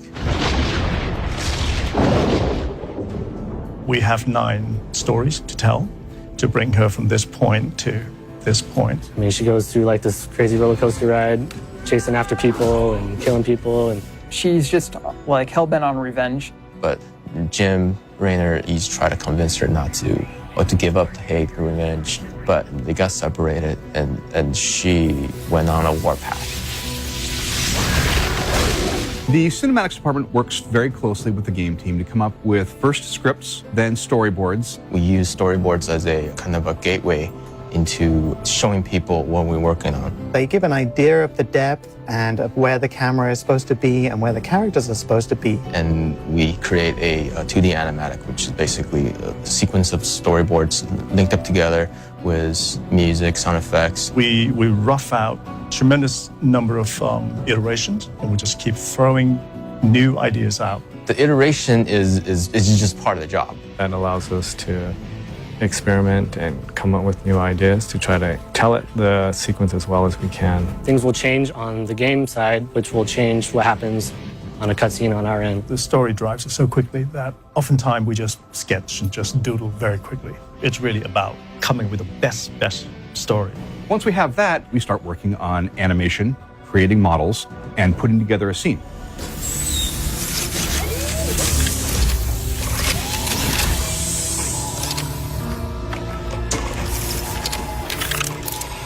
Previs is the first stage after the storyboards. Taking our 2D cinematics, 2D storyboards, and put it in a 3D environment. So we can start to get a feel for the staging, the blocking, the pacing. We work out the cameras, most of the actions, a little bit of animation.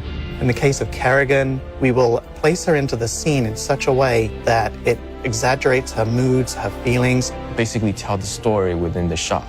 What's the story? What's the main point?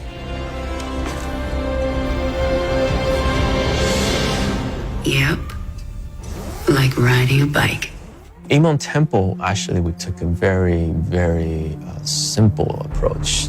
We shot it as much we could as a live action sequence. We plot out the entire sequence, all the animation, in very crude, simple manner. We would treat the environment as a set, and we would have the characters staged out and say, okay, here are our actors. And then once that's done, we just go into our InnerSense room, which is our motion capture camera room. We would have Ben hold the camera. He could actually just take that virtual camera and move around it and shoot it. So that the shots that we create are more exciting and more alive.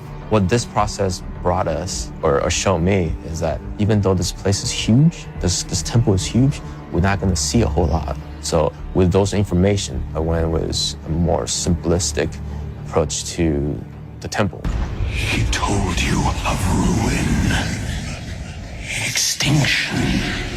For the Xel'Naga set, it was kind of a different look. So we kind of wanted to create something that had a little bit more of a mystical feel rather than a futuristic or a visceral feel. What we did was we actually looked at all temples, super old temples. We wanted to get that ancient feeling. So we were trying to do a lot of stone inlaid with metal. We looked at a lot of like ancient Egyptian references. But it needed to be extremely, extremely sci-fi. Open the door, son.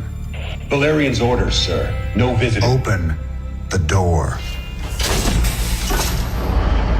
We did the lab very first. It was one of the biggest sets we ever built. We had Kerrigan in a laboratory, and it's like a medical environment. So we looked at a lot of like sci-fi movies, and we kind of wanted to see what do we want from this lab to be. We wanted it to be super high tech, but at the same time, we also wanted it to be a prison.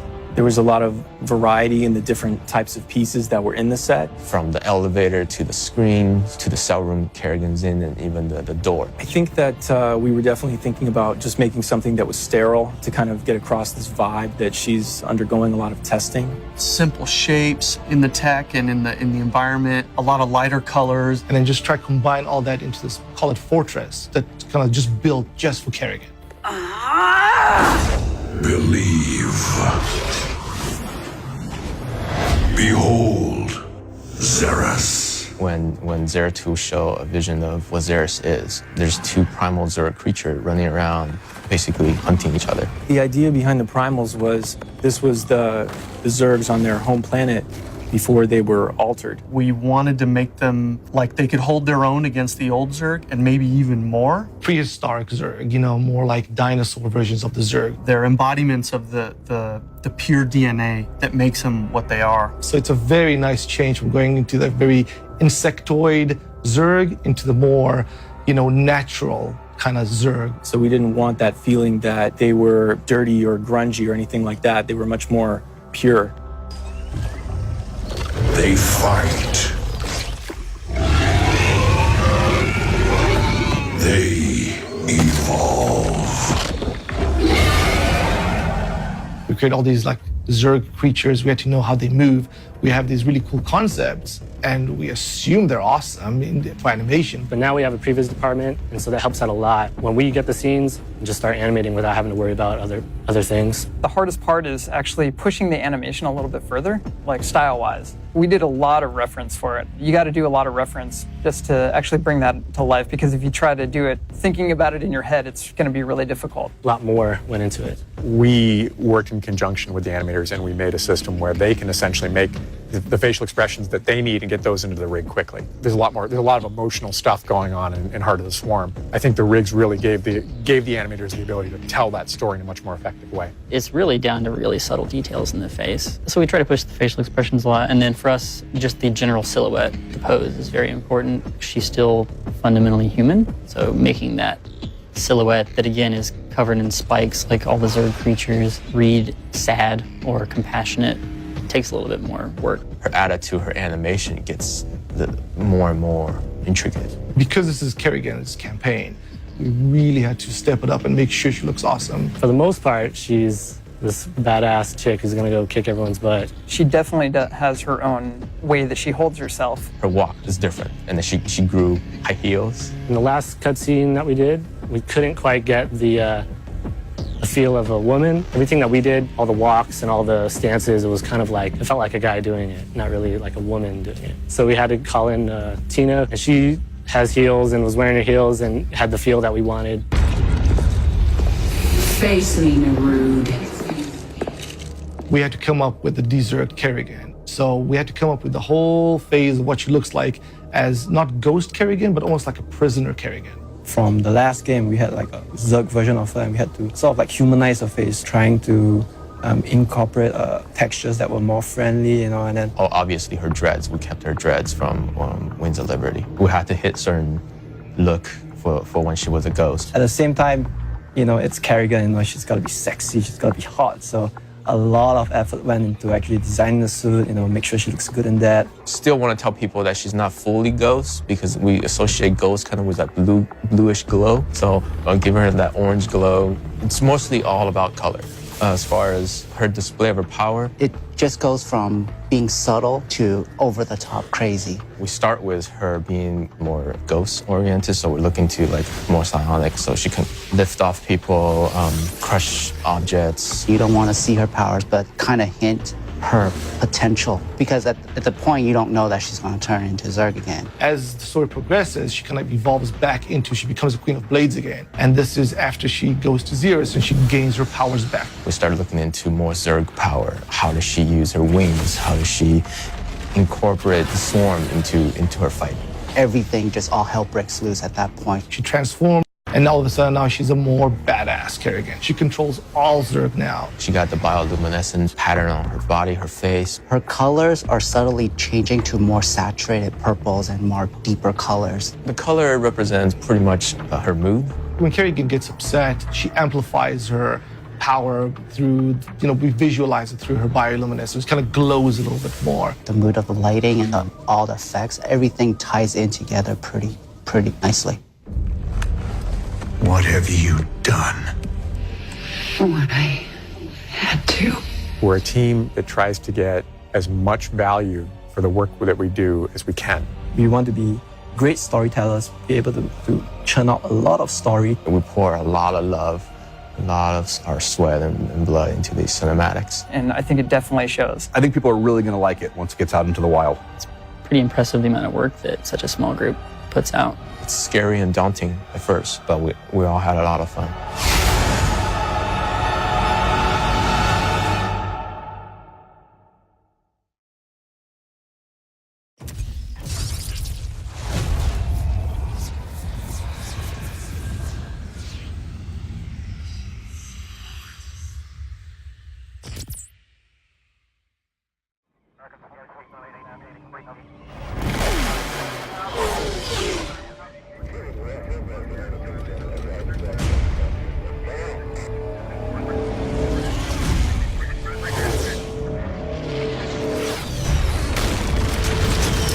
I am the swarm.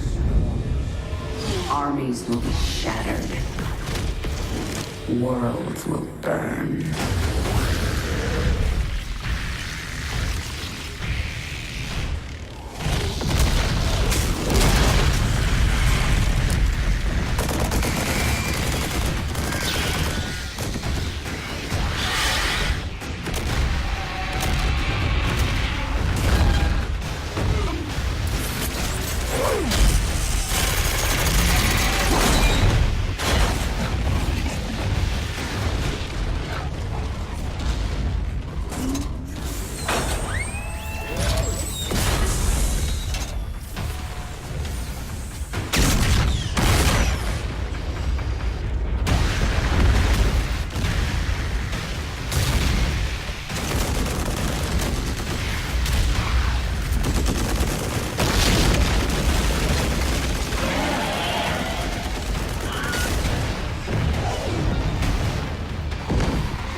Now at last, on this world, vengeance shall be mine.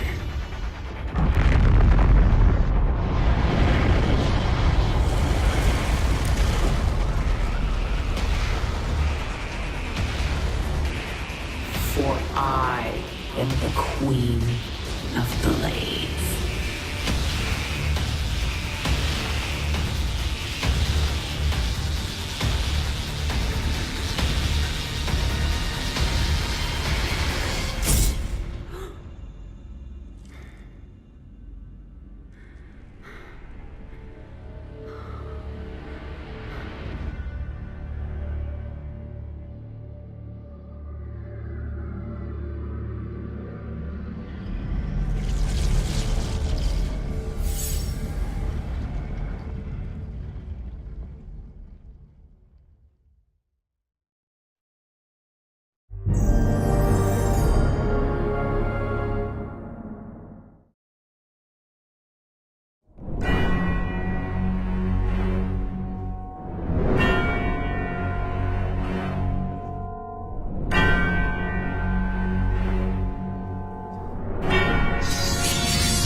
fail. Our task here was to use this cinematic to really establish the villain. I think that any good writer would agree that storytelling is just plain hard. Storytelling in Diablo is very tricky. None of that is an excuse for a bad story. You get 3 or 4 really opinionated people in a room and we shout at each other and then we figure out something that we're all excited about. The longer process we have for character design, the better off we're going to be. When you're really rushed and you don't have a chance to do that development, the modeling team, for example, doesn't get a chance to give input to the concepting team, and the concepting team may not have a chance to give input to the director or to the game team. If there's any changes or if there's any new ideas or good ideas, let's find out at the beginning, before we start modeling, before we do animation, That process can be daunting, but that's where the flavor comes out,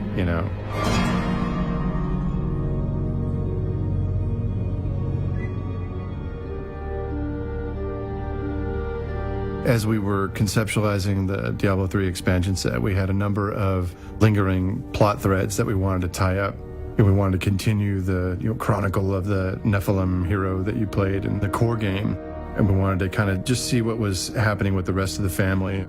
We had to establish our villain for the piece in a way that felt natural and didn't take away the accomplishment of what you had just done, which was to kill Diablo. Our initial thinking was that Imperius would be our bad guy. The original plot of the cinematic was basically Tyrael and some crusaders have shown up at this Tomb of Rakkus. Tomb of Rakkus itself is a Nephilim structure underground. It's the resting place of Rakkus, the champion of the Zakarum, which has now been retooled, so to speak, as a hiding spot for the Soulstone, just because of its remote location, and the only hope to keep the Soulstone from getting into the wrong hands really is to hide him. Tyrael has decided that it's just too dangerous to keep it in heaven. They think everything's going to be fine, and then Bamf Imperius shows up and changes the whole equation. Imperius basically called Tyrael out for what he considered his foolishness. You sacrificed everything to be one of them. What's it worth? And then he proceeded to slay every single guard in the room and beat the heck out of Tyrael for a bit. And what finally happened was that just before he was about to claim the Soulstone, Tyrael throws out a line, "I do not fear death." And Imperius says something to the effect of, "Well, we'll see." And so this was our opportunity for the introduction of Malthael, the Angel of Death. So Malthael shows up, takes all the souls of the guards in the room, and then together he and Imperius leave Tyrael bleeding on the floor and take the Soulstone.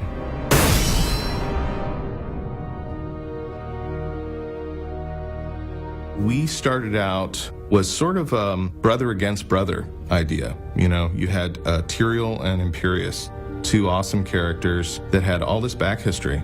There's a painting that initially ignited some people's imagination that was this painting of Imperius with bloodied gauntlets. And it's just a very arresting idea. We started to think about, well, Imperius is going to come for the Black Soulstone. That's the mechanic that we're going for with the plot. But what if he also takes some time to really exact vengeance on Tyrael, who he considers to be a traitor? This is the angel that ripped off his wings and joined the mortals. And so it just seemed natural that Imperius would take a moment to really relish in Tyrael's demise. And we did want to almost kill Tyrael or make him to the point where he was almost dead. And most of the cinematics or the storyboards at that point contained an enormous amount of blood that was going to be included in the cinematic. He was going to be bleeding, possibly from his nose or even his mouth or other parts of scrapes or cuts on his skin. We need to make that not only look as realistic as possible, but also blend into the performance that we were trying to get from the character. An emotional performance that was going to be very, very hard to maintain.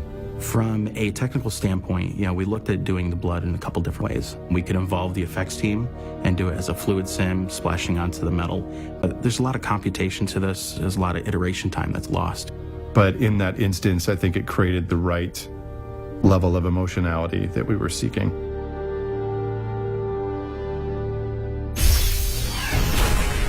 We wanted Imperius to look a little different in this expansion than we wanted in the first game. He definitely has undergone some damage. The Heaven's Gate absolutely collapsed on him. So his armor, we want to progress in the sense that it had all this wear and tear, all this dent. That was one thing we were playing off of, and we were playing off of how his personality was reflected in his armor. And we wanted that to echo the thematic truth, that Valor had turned to wrath, and that there was more math going on inside that suit of armor than just, the power of evil itself, is that his whole being was really turning and transforming. And Imperius by nature is a very reflective character with giant bright wings. He's an angel, and when we looked at it from a lighting standpoint, we're like, okay, how do we get a very bright character to sit into this world now that is supposed to be full of shadow and darkness? There was an idea that we had that we were very fond of, that when Imperius reaches out to claim the Soul Stone, when he touches it, you would see the hint of a transformation. The idea is that it would be very dark, he would be largely a silhouette, and as he touched it, that silhouette, all the points on his helmet would just elongate slightly. So some spiky things coming out from the shoulders, like, and then the face or the helmet started to deform. Sort of much more demonic looking. His eyes would slant inward. He'd get much more of a sinister look on his face. We didn't have a lot of time to accomplish it, but we definitely wanted to suggest that it was going to start happening. One of the challenges that we had to deal with was, why doesn't Imperius just kill Tyrael? That was a question that just kind of kept popping up. He can't kill Tyrael. We need Tyrael in the story. Tyrael's a very important character in the universe. It was something that we just danced with for a long time. Brother, why? Imperius was going to have this second in command who was helping him out, and that was this mysterious angel of death, Malthael. But having two villains in a 4-minute cinematic really was dividing our focus, and it sort of was like Imperius and Malthael were competing with each other for who could be the coolest.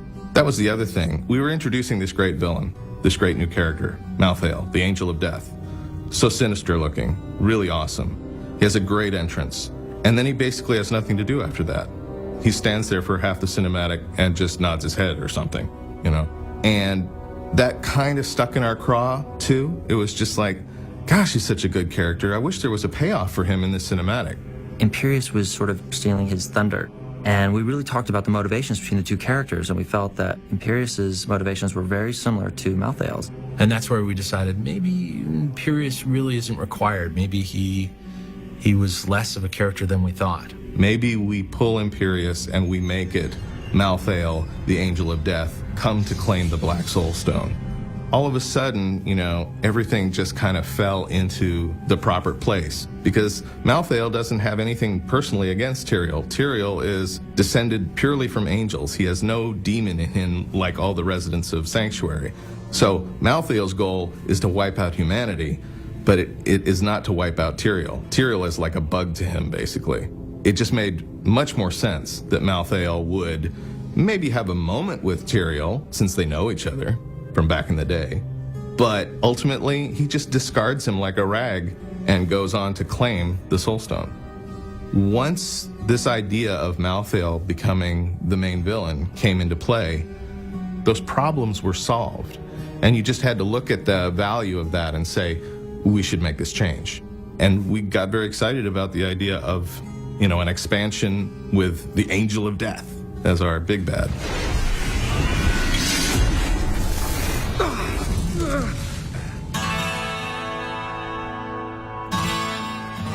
The reason we brought the Haradrim back from the practical aspect was simply that we have Tyrael in a tomb and this villain shows up, and we want to see this villain kick ass and kill a lot of people.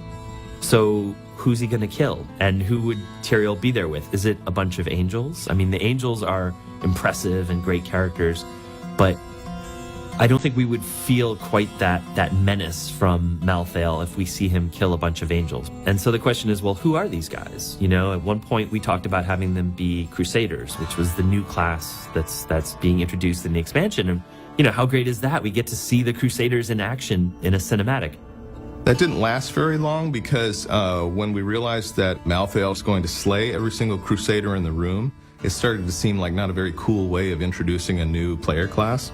So we backed off of that, and for a while they were just guards, anonymous guards. And then the idea of them becoming Herodrum emerged. This was an order of human warrior mages that Tyrael created long ago to help him do things on Sanctuary, like hunt down the primevals and all of this. So we realized he could restart the order, and it just seemed to make sense that he would get these mortals back on his side and help him with the Black Soulstone and finding a place to hide it. Tackling the Herodrum as a kind of an emergent faction again in the franchise was interesting from the visual standpoint. It kind of felt like we needed something a little other than a bunch of kooky-looking wizards. We needed kind of guys that had more of a martial feel, like they could, you know, throw a punch as much as they could throw a fireball. We had these reference images they give us, and there were these mage characters who had lion-based Herodrum Guard armor. And they had this whole lion head and the paws, the mane, the whole 9 yards. So from there, it's how it progressed into what you see in the game now. The Herodrum went through many different revisions where we started to pull off that armor, leave various portions of the armor on just for a little bit of show, but became much more looking like sort of like a wizard or a warrior wizard, has some sort of deep dark secrets, but isn't as armored up and beefy as the original character. They would all be very tough, badass guys, but of course, fighting the Angel of Death is pretty impossible.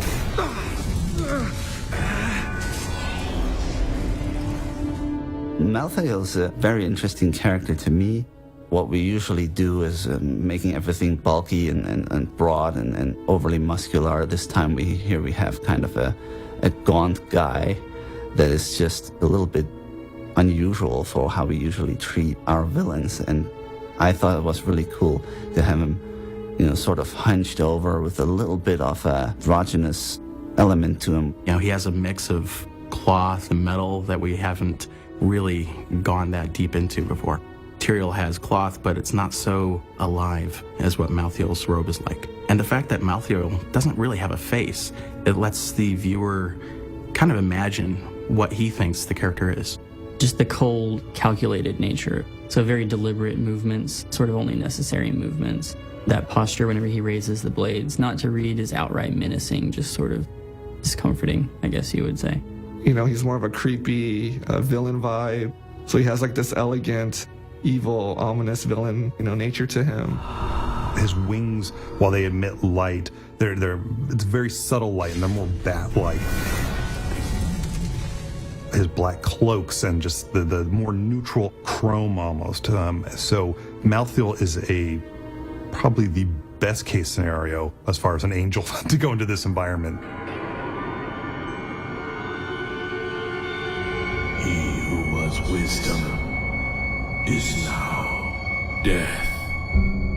As the story team was sketching these frames out, we weren't really feeling the character, understanding that he's death, but not feeling that fearsome aspect of him. Perhaps he really doesn't have to say anything, but at the same time, they had to invoke a lot of fear in us, and I always feel like the less is far more. And suddenly you were able to read into, you know, the absence of his communication, all sorts of things that this guy might be thinking. It simply made him a more dynamic character the less we tried to overbake his communication. And that's where we came up with, you know, no one can stop death. And, you know, it's just so well played by the actor that I think it really carries the day. The Nephilim will stop you. No one can stop death.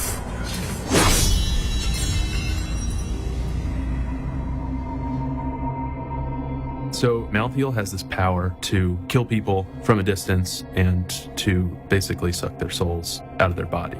First step would be the body would mummify and kind of dry up, shrivel up like a raisin, and then the soul would leave the body as the Herodrum would fall to the ground. During that pre-production process we worked on so hard, the effects department helped design some of the ideas in the game, and the soul-sucking effect is the primary example of this. The director's words were, I want to see something different, something we've never seen before. We looked at many of the different types of footage that we've seen in some of the blockbusters that have come out in the last couple of years, and we tried to step away from that or come up with some variant that was different. In this case, Eric Grimmenstein, one of the artists here on our staff, came up with a great idea, which is the soul-sucking effect as you see it now. I don't even think Mark realizes this, but the soul-sucking effect is actually based on something in D3. There's a character that they call Shadestalker, or it's also called the Shadow Vermin. Basically, this is a guy, like Smokey type guy that crawls on the ground and attacks you. I really like that guy in the game. You know, it's one of those kind of minor characters that never was a big thing. I've actually gone through 3 different techniques for how to form the soul itself. A lot of that has been just playing with different ways of emitting the particles, different ways of controlling how they move around, and sticking versus just flying around and, you know, being loose fluid. He had really done his homework, and his basic idea was that we would treat it more as a fluid sim than a vapor sim, which was very exciting just because it was different. What you'd expect if you're going to see a ghost effect is a lot of mist and gas and, you know, vapor and all that sort of thing. But the idea that you could also incorporate a fluid quality to that so that the soul actually gets ripped out of the body of the person, and as it falls, it actually splashes on the ground and then reforms itself as it's being dragged back towards the Angel of Death. I mean, it just seemed like a fresh take on that idea.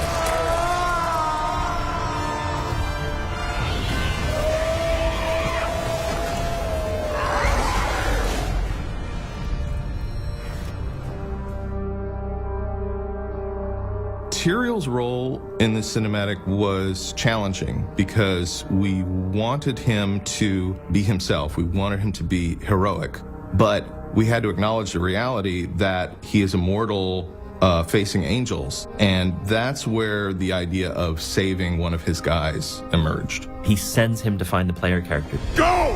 Find the Nephilim! And the unspoken part of that line is, while I stay here and die so that you can get away to alert the Nephilim.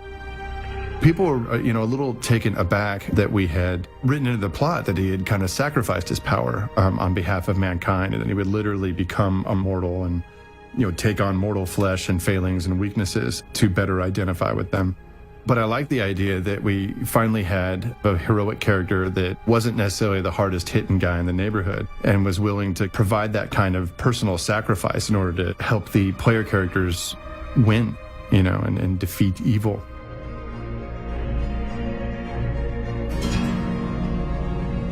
Story development is work and more work, and it's a lot of iteration. You have to find a way to merge all these disparate components that everybody's really geeked up about. What's cool is when you put those ideas together, finding ways of fusing things that you didn't suspect you could find, or seeing how ideas kind of meet in the middle. You go, whoa, those actually are really complementary. I think we all look at it and go, yeah, this meeting all my needs is geeking me up. I get it. I'm feeling it. And when you've achieved that across all of our leads and all the main stakeholders, I think you wind up with something very, very special. It's something that helps us explore the space, so to speak, to allow us to find what we really want to do. As we went through that phase, we started seeing things that worked really well. We saw character designs that worked well and character designs that did not work well. And in the middle of that process, we also found story bumps, things where the story wasn't flowing as smoothly as we wanted to. So with Blizzard in general, we go through massive iterations. Iterations after iterations. When I talk about the changes in the Horadrim Guard, the changes in Imperius, the changes in Mathiel. Run. The thing that's very cool is that we're not afraid to say, this isn't the right design. Sometimes the thing that you love the most is the thing that ends up on the cutting room floor. I think every filmmaker and editor knows that, the thing that you started out with, the little nugget that you thought, oh, this is the heart of my piece, almost always ends up being tossed out at some point. Because you find something better, you find something that's more organic, that makes more sense, that solves more problems. And sometimes the story, if you let it, will lead you to some unexpected places. That's usually where the good stuff is.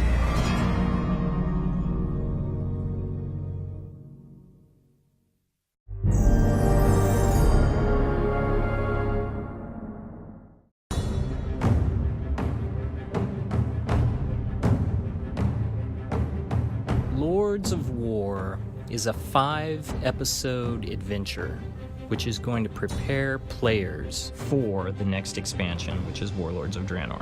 What we're trying to do with Lords of War is both educate players to who these warlords are. They're characters that were created close to 20 years ago now. Crazy. And ultimately kind of answer the question, why should you, the player, feel like you want to engage these guys and bring them to justice? And really take people on a ride. The genesis for Lords of War was I work on a team where it's basically a very story-focused team. We did story development for short stories, comic books, novels, but we really didn't touch on a lot of the cinematics. So our first foray into kind of cinematic storytelling was a project called The Burdens of Shao Hao.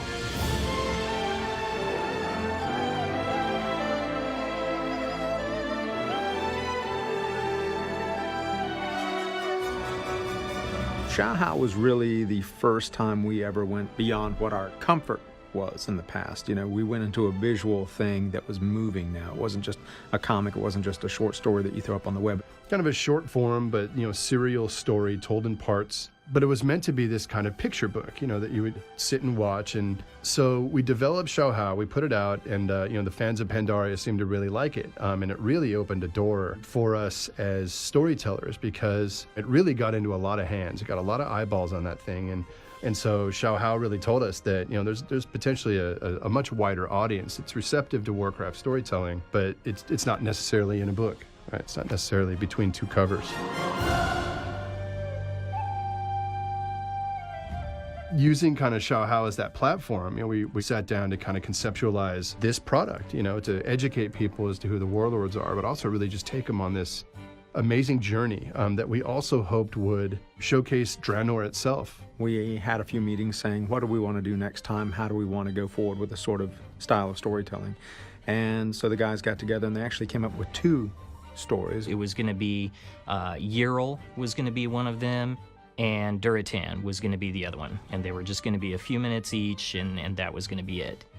The more we talked about it, the more we realized that this was really a great opportunity to not only tell great stories, but to also introduce some of these bosses that you're going to fight in Warlords of Draenor. They needed it to focus on the warlords because not a whole lot of that was going to be explored in the game. So we needed some way to introduce these guys to the public so that you understood why you should feel threatened by them, why you should care about them. Who are the warlords? Where do they come from? How did they become these imposing, terrifying badasses that we're going to want to fight? And I think each one of these stories that we've built is the crucible moment in each of their lives, the kind of defining story that turned them into the monstrosities we'll inevitably face. King Varian, the hour grows late. You must sign the declaration of war. I was just a child when my father rushed to confront this same evil. At the outset of this, it needed to be more than just stories of 4 warlords. There needed to be a context to all this. So, we had the idea of having a narrator as part of this and who was going to tell this story. Murad was a perfect choice for it because he had actually, Draenor was his home. Murad lived through the fall of his world. He saw his people hunted to the verge of extinction by these warlords, specifically a generation before. And he carries a lot of ghosts. So the fact that he's coming here and he's coming to Varian to tell these stories winds up having a bit of an arc in and of itself, which makes the whole thing, to me, worthwhile. It makes it all sit together and fit together so they're not these 4 desperate stories. Then tell me of them, Murad. Tell me everything. Very well. Kargath had no clan. Crispin Freeman, who is our Murad, is a phenomenal guy and just brings so much to the role, so much character, and is such a treat to work with and is so patient with all of us as we put him through the ringer. Murad is a vindicator, which is always sort of an interesting title when you hear that. It basically means that he's a kind of paladin. It means he's serving a larger purpose than simply his own wants or needs. He's a sort of holy soldier in a way.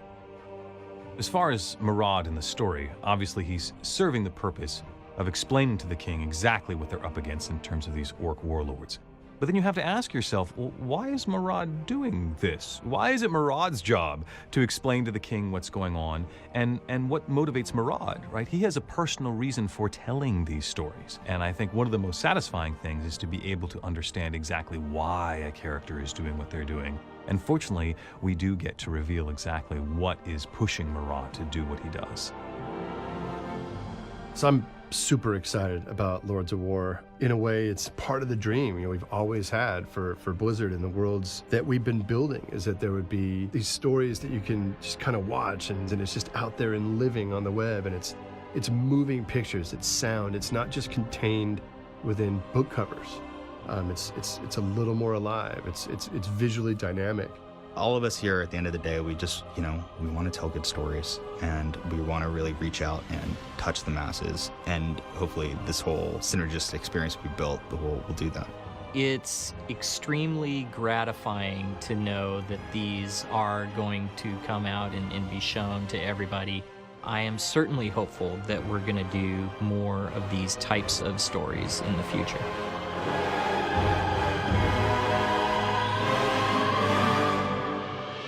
This is not the end, as people continue to come and kind of inhabit the worlds we're building. Products and series like Lords of War will kind of continue to be part of that landscape and part of the tradition of our storytelling.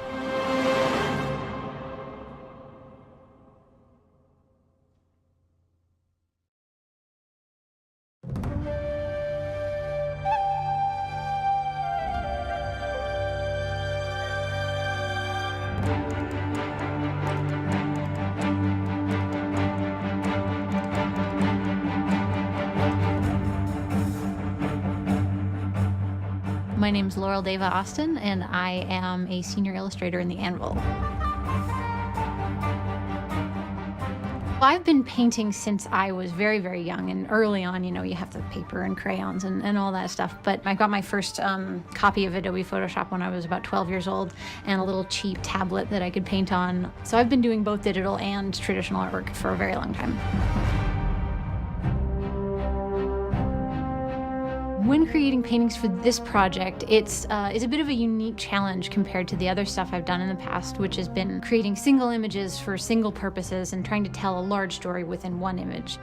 This project is more about telling small stories in single images and then building them all up into a sequence. It's very important that each individual painting I do tells its own individual little story. If one moment doesn't work, then the entire story can fall apart. I admire your spirit, but I will break it. The trick with this project was finding a hybrid between illustration and animation. It's never going to be fully animated, and it's not still images. The trick is to be very selective about what you choose to move and what you don't, so that people are expecting something closer to a still image, so that if it moves a little bit, it feels really special. Warcraft has always really been about sort of big, epic, bulky shapes and big, splashy color and all sorts of just everything is over the top, which is is definitely no exception in this project, but we wanted to really go a lot darker and grittier to really sell how much of a difficult place Draenor is to be. So when we were doing this, we wanted to really push the anatomy of the characters into a more realistic space than they normally are seen.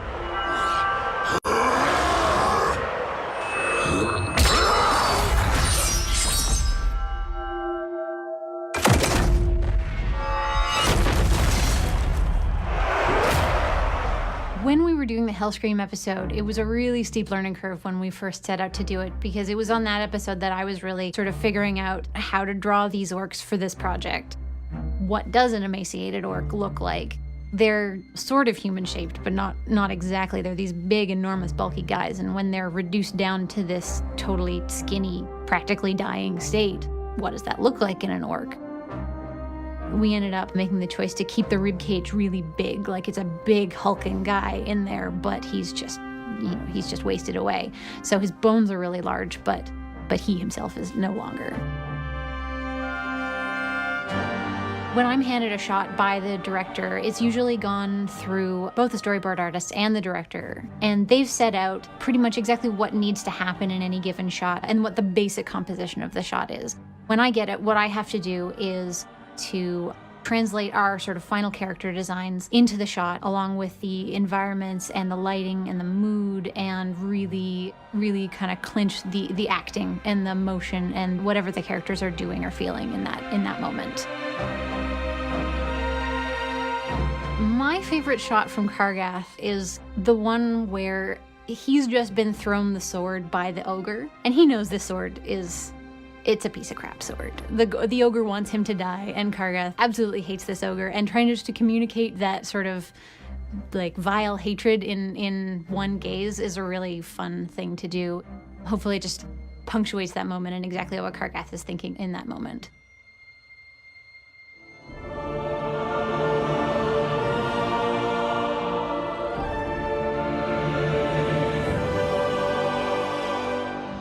We're still right in the middle of this project, so I'm just looking forward to what the motion story guys do with the paintings.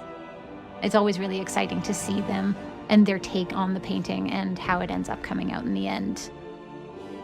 They have just been totally knocking it out of the park with the motion, and it just looks fantastic, so I'm really excited to see what comes up next.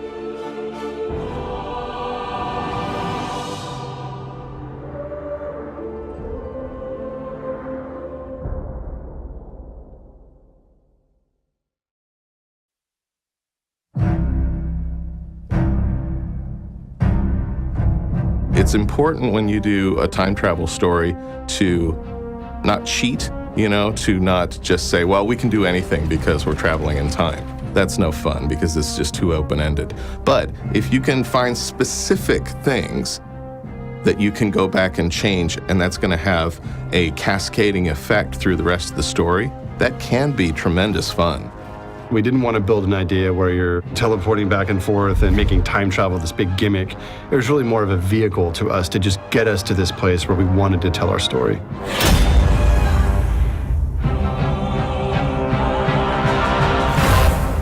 Before what we knew as this shattered realm called Outland, there was this world called Draenor. It was this wild, primeval landscape populated by all manner of creatures, including, of course, the brown orcs of Draenor. We originally were thinking about this as a council of the clans, where you would have the different orc clans meet to elect their first war chief. They would be forced to make a choice about, which way they were going to go. Would they side with these demon lords, or would they go their own way? And then this mysterious cloaked figure would arrive, and he would punch out Blackhand, and he would maybe choke out Gul'dan and throw off the cloak and reveal himself to be Garrosh, this amazing orc from the future. And we were thinking, well, that's cool, but couldn't we be more expansive? Couldn't we find a way to make this bigger break out? We kind of moved in completely away from the direction of where we were and reapproached it with this idea of being upon the throne of Kil'jaeden. All the clans were being brought here to basically give fealty to Gul'dan's poison. So Gul'dan is able to get the different horde leaders to drink the blood of the demons, right? And that way they would become what was known as the Horde. They were deceived by the Burning Legion when they made that blood pact, which turned their skin green and their eyes red. If only they had known, right, what the blood of Manaroth would actually do to them. But actually somebody does know. Garrosh, the war criminal, the outcast, who hates all the races of Azeroth and wishes in his darkest of hearts that things had gone very differently and that the orcs of Draenor had followed a different path. Knowing what you know now, how would you go back and do things differently? And how would you kind of help steer history in a different direction? And so the opportunity to kind of go back to this time and this place where their whole destiny of their culture is really at this fulcrum point, felt really, really good to us as storytellers. It felt like it cut right to the roots of what the Warcraft franchise has been all about. You will all be conquerors. And what, Gul'dan, must we give in return? everything. Gul'dan is a guy that will go to any length and sacrifice anyone around him to gain power. It's not about hating other people. It's not about, some civilization or some other person had done him wrong. It's all just stepping stones to attain power and just ascend out of this doldrum existence, I'm sure, that he sees it as.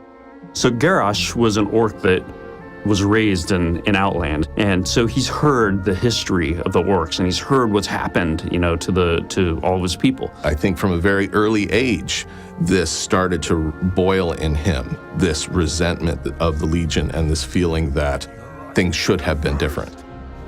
I think he started to see that the complexities of the modern horde, right, with all these different races, trolls and tauren and goblins and things like that, he just didn't get it.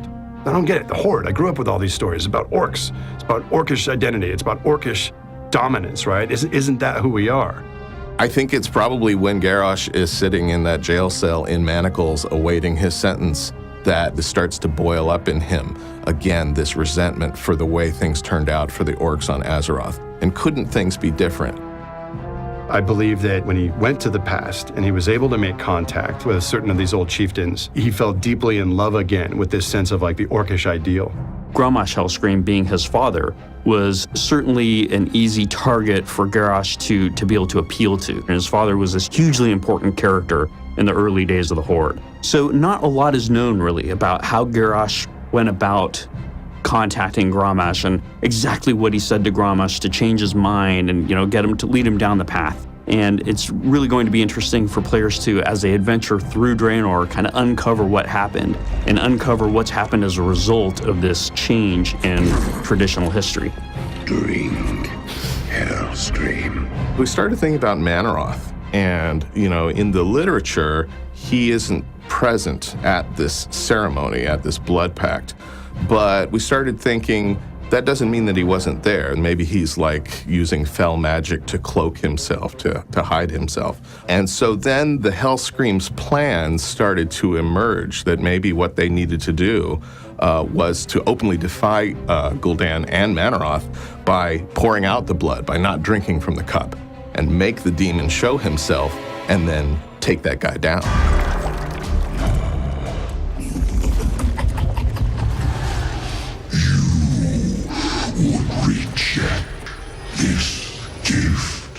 We felt like that the sort of whimsical design approach that worked so well for Pandaria probably was the wrong fit for this one. And this one we needed to go photoreal. We just really needed to make you believe as much as possible that you were looking at real creatures. And that comes, at a price. I mean, it is extremely intensive to get in there and really make skin look like real skin and sweat look like real sweat. The thing about CG is you can run into the uncanny valley very quickly, right? But I think what we call hyperrealism is something that our fans really enjoy. We don't use a lot of motion capture, if at all any.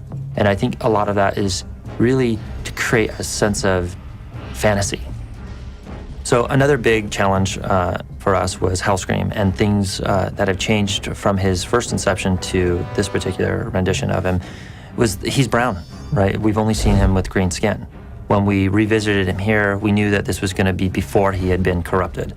And so, talking to Chris Metzen, talking to Robinson, a lot of the ideas that were floating around the table is that these guys are more Mongolian, a little bit more feral, more furs, a little bit more of the Conan sort of vibe. We kind of abandoned the old orc and brought out the new and started focusing on what would this a lot grittier, a lot more tangible orc look like. And that's where we landed in.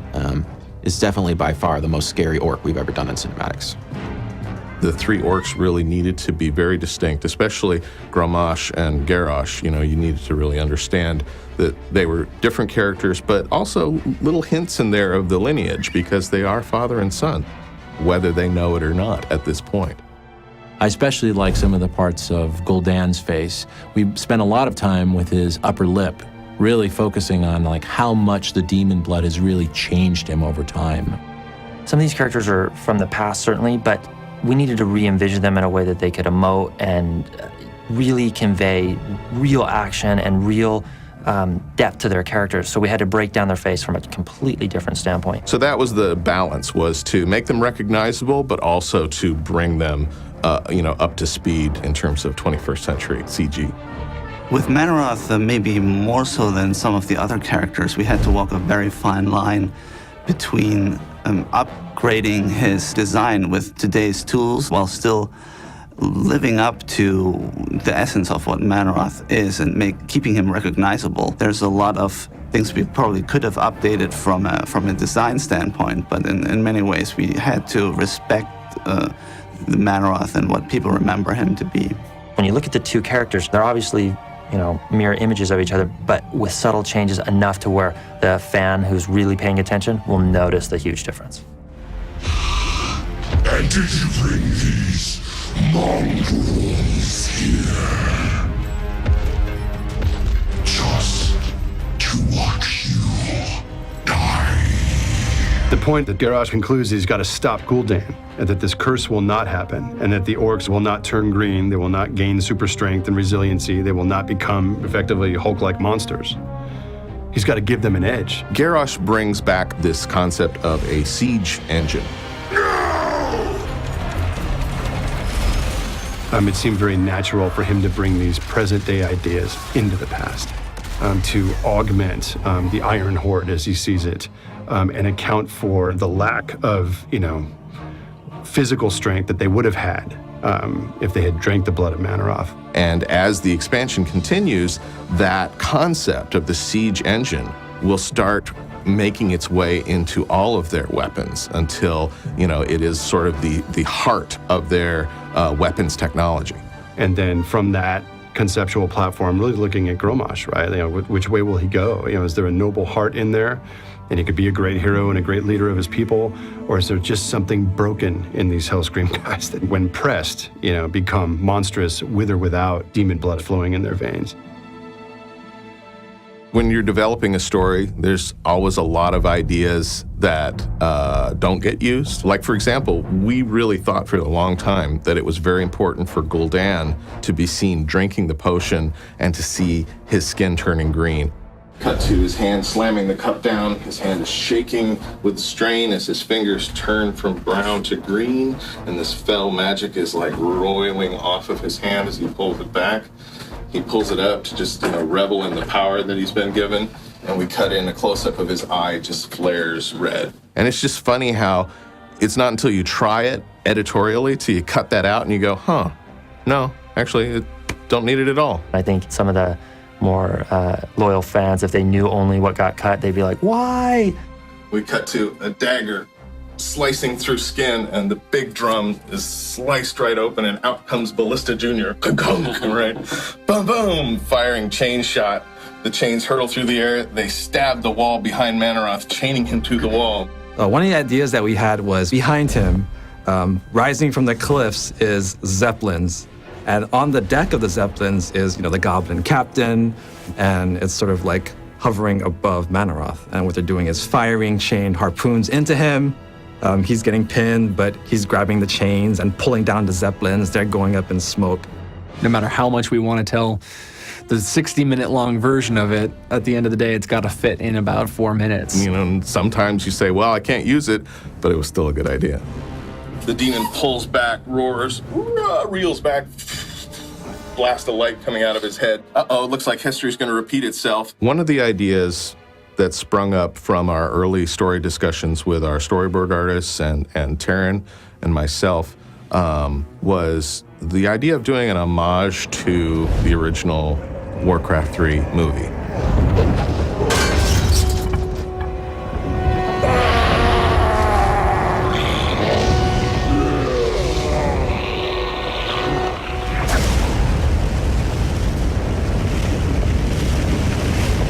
This is an opportunity to do something really interesting from a time travel perspective. We thought, well, how exciting would it be if we literally staged the shot the way it went down the first time, right? So that people who are familiar with the Warcraft cinematic look at it and go, oh my God, it's the same composition, it's the same moment. History is going to repeat itself, but not this time. Without words, without narration, the visual storytelling just really said it all, exactly what is happening, that history has changed. This was not our destiny. Times change.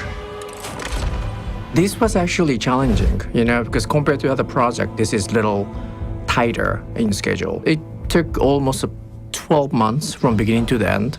So we have to come out with a little bit creative about scheduling. We had 4 hero characters. We had a host of background characters. We had a very expansive environment. We had a lot of effects. We had a lot of explosions. We had the blood. And also, we didn't have a full solid concept at the beginning. So we have to ask a modeling team to do sort of 3D concepting.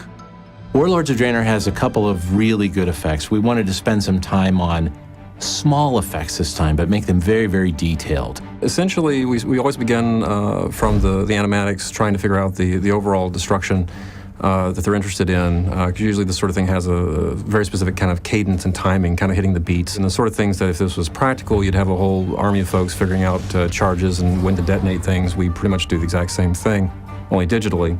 What we used for reference for these actually was Monty Python's Flying Circus, where they're doing the bit with how not to be seen, You see a bush there and then it goes off in a fireball.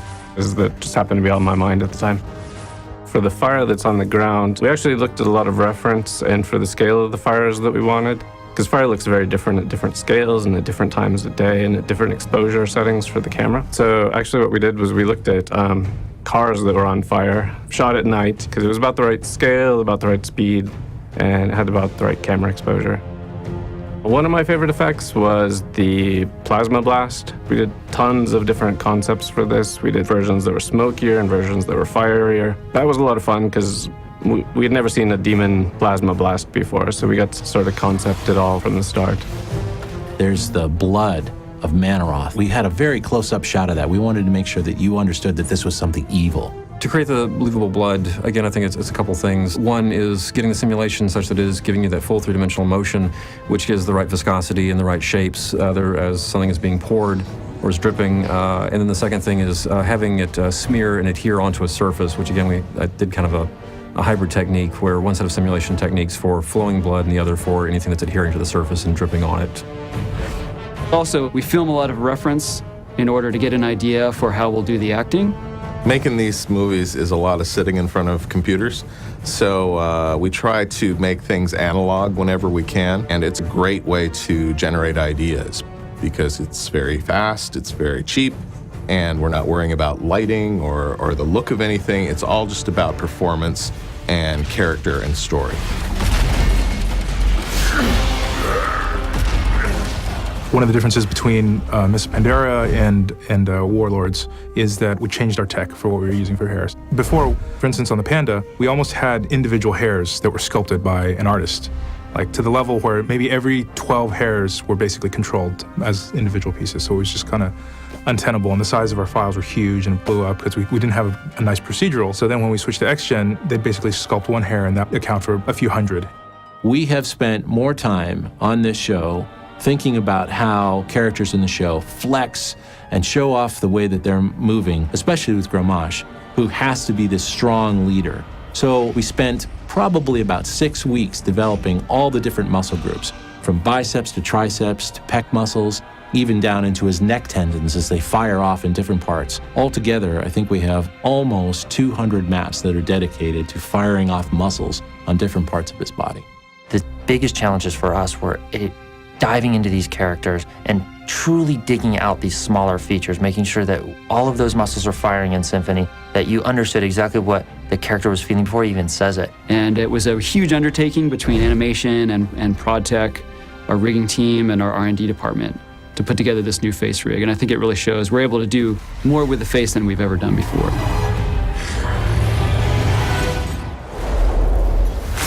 Lighting needs to almost be invisible in ways that it actually carries the story forward, but you don't realize that it's doing it. And a lot like music does, where it can subtly kind of come in and just carry you into a mood. For this particular scene, we had an interesting color palette. We have the blue moonlight is pretty dominant. But then you have firelight, right? And blue and the firelight work pretty well together, moonlight and firelight. Then you throw in the green light of the blood pools and Manaroth himself. We wanted to avoid in most shots all three, because we wanted to just concentrate on two at least in each shot. But we try not to connect lights, so anytime we're lighting a character, we always try to have the core shadow breaking up two of the tones. We don't want two tones touching each other. The large-scale environments are the difficult ones because we're so used to seeing things that are in reality outside. So our eye is really quick and our brain really picks up what is fake and what is real. So a lot of elements have to be created to push the realism of it and to get that believability in the shot. And we knew early on that the dark portal had to feel absolutely massive. And everything else had to support the hero character, which is the dark portal. So everything had to drive that idea. We lit the shot mostly dark, and until the portal is revealed, we have that nice dramatic lighting to push the idea of the dark portal. It is very conceivable that if the Iron Horde gets their dark portal finished on Draenor, that they could come through into our Azeroth and really cause us some trouble. Warcraft is just this big moving thing, and there's just so many little pockets and nooks and crannies of content that can still come forward and be relevant. It's so much fun. It's just such a trip, you know, after all this time to see these ideas being vital. It's just been a pleasure to take this journey back in time to revisit these classic Warcraft characters and situations, and also to introduce them to a new generation of players. It brought back a lot of nostalgia for us, getting to use these characters again that were really not that much more than just entries in the back of a manual, you know, in those first Warcraft games, and to get to dimensionalize them and their culture and this moment in history has been thrilling. We will never be slaves!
你胆敢拒绝这份恩赐？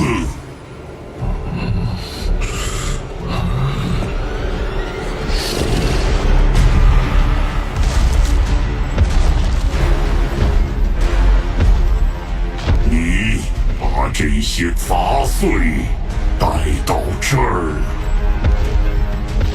是来给你送葬吗？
这不该是兽人的命运。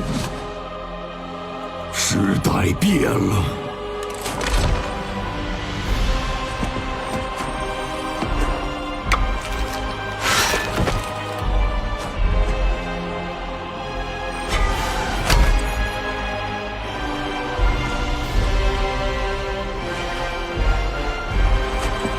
兽人永不为奴。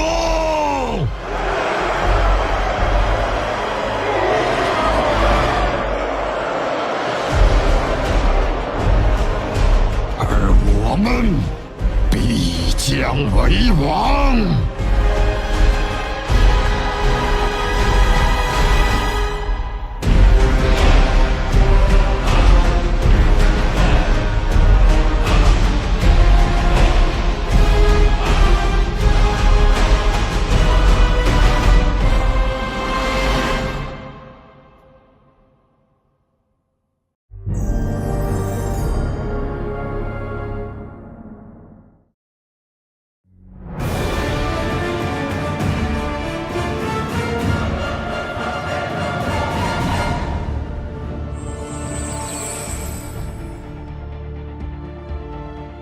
Hello everyone, I'm Ben Dai from the Blizzard Cinematic team, and I'm the director for Legacy of the Void Intro Cinematics.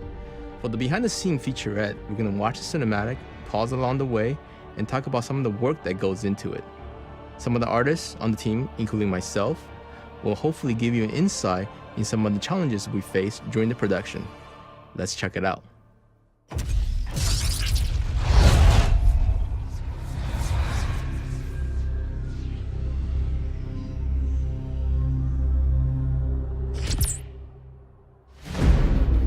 Ire is the Protoss home planet. It used to be green and very lush, but since Zerg's been occupying it for quite some time, it become a lot more desolate and war-torn. The early version of the cinematic, we had a couple of different locations, a Nexus, a Warp Gate, but we finally decided on the battleship graveyard concept because it just really speaks to what had happened to this planet. We thought about covering the whole entire landscape in Zerg Creep at one point, but we shy away from the idea in favor of the more Icelandic, war-torn, rocky, volcanic look that we see in the cinematic now.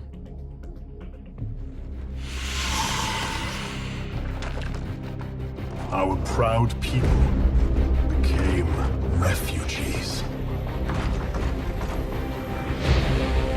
And yet, they could not shatter. Here's our cast of heroes. We have a probe, 3 zealots, and 2 Templars. The Templars are a huge challenge for us because the complexity of his design. He has a very big headdress. On top of that, there's a collar around his neck, and all of these armors are draped in cloth, so we have to pay special attention to them when we do the cloth simulations. The zealot in the middle is the captain. I wrote a little bit of backstory for him. He's a little bit older than the rest of the team. He has a scar on his face from the previous battle. He's like a veteran. The zealot design goes all the way back to StarCraft 1. It's been updated since then through many iterations on the in-game model and also from our cinematics. He still had the dreads and obviously the side blades as well.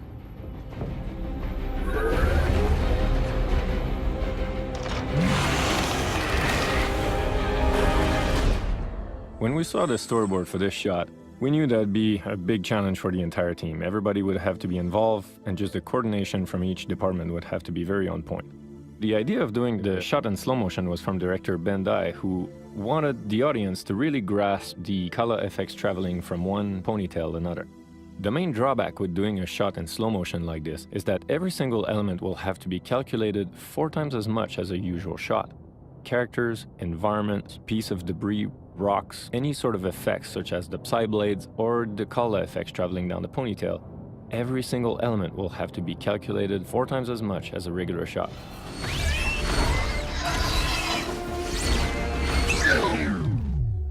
During production, sometimes we use models from previous cinematics to save on time and budget. The first appearance of this model was in Build a Better Marine, and then we featured him again in Kerrigan's Dream. In order to reuse this model for the Protoss cinematic, we remodeled him to give him a little bit more pronounced muscles. And then we also had to retexture him again to fit in our new pipeline. For the initial concept of the probe, before we started modeling, we went through a lot of iterations. The initial design was looking way too Terran-like, but with a lot of 2D and 3D exploration and concepting, we ended up with a really cool sports bike feel, which I think a lot of Protoss fans would actually appreciate. Creating the 3D model was a fun challenge, especially with all the moving parts and the opportunity to noodle out some of the exposed mechanical detail inside.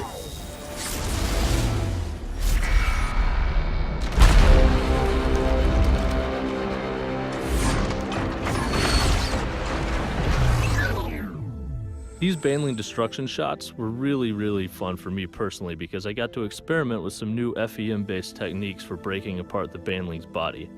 But obviously, the bulk of the shot's impact comes from this nice goopy acid that I made using a flip simulation technique. Behind that, you can see that the Baneling is smashing into this cool procedurally generated shield that Itsushi made, and that just really ties the shot together.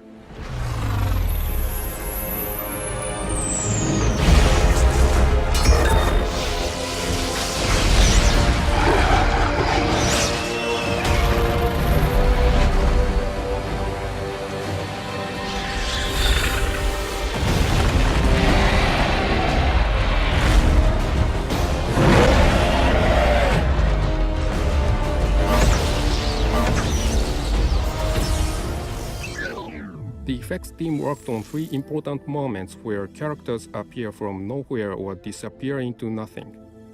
These were the Zealot warping, the Templars merging, and the Archon formation. One of the challenges of these effects was to create a robust procedural system in which we could animate the revealing of the character's surface. With this procedural system, we were able to iterate over many versions of the effects to address art direction. For this Templar merge effect, the director wanted to give it a painful feeling as the characters were eroded, torn apart, and sucked into a point in space. Using the procedural system, we iterated through many versions to achieve the best timing and speed for propagation of the Templar's erosion.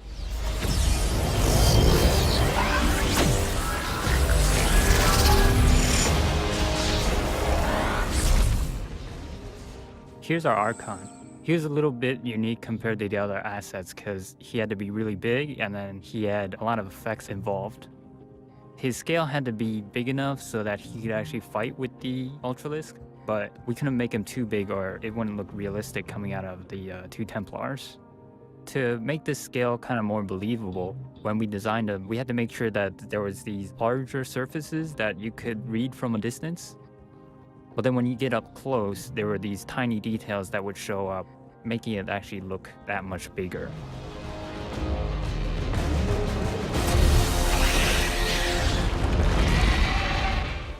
The ultimate showdown between Archon and the Ultralisk needs to feel really epic. We went through a lot of different versions of this fight. It evolved throughout the production from storyboards all the way to effects and lighting.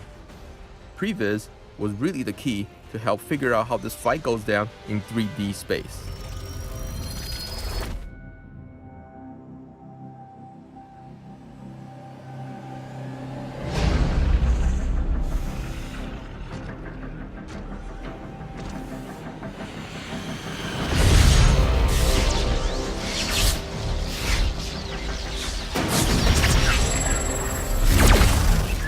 So this time, we had the chance to feature a Protoss pylons from nice and up close, which is one of my favorite assets. One of the main challenges in designing the pylon was we had to give it a fairly believable sense of weight and mass because the asset is fairly big. As a matter of fact, it was our 3rd largest asset in the show, right behind the Protoss carrier and the Archon.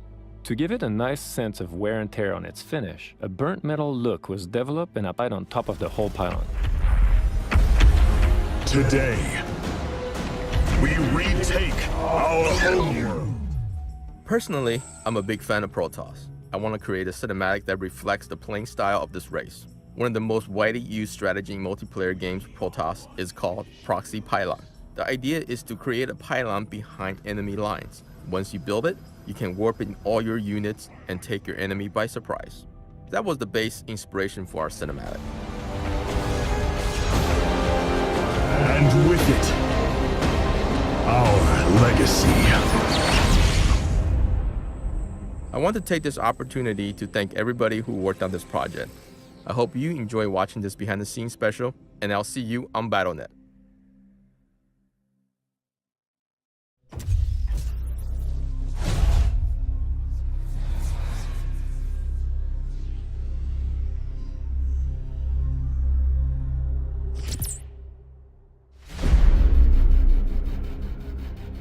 虫群摧毁了我们的家园，我高贵的族人们沦为难民。但是，虫群无法摧毁我们的意志。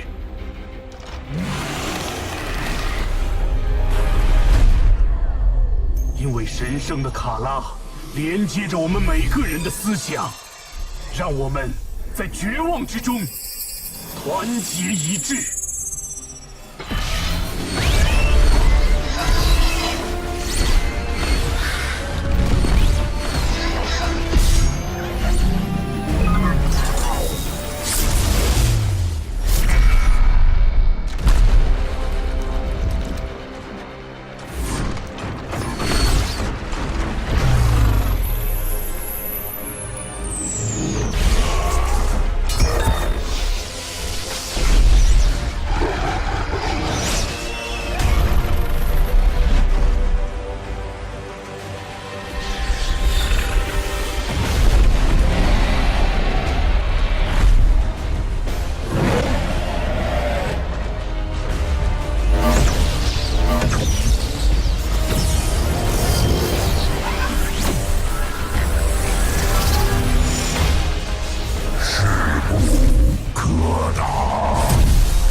今天，我们将夺回我们的家园，夺回我们的遗产。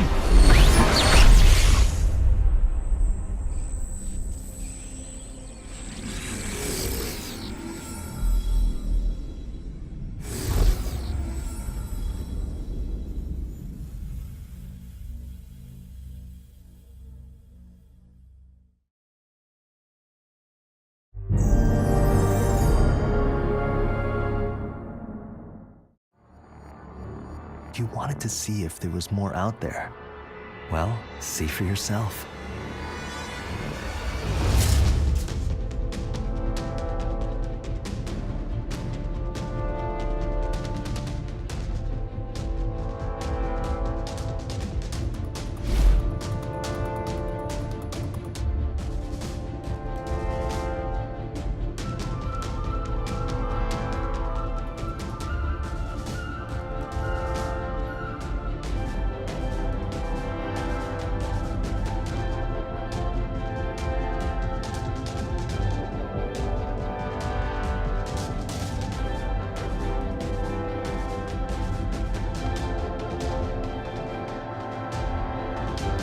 Need someone to do the heavy lifting?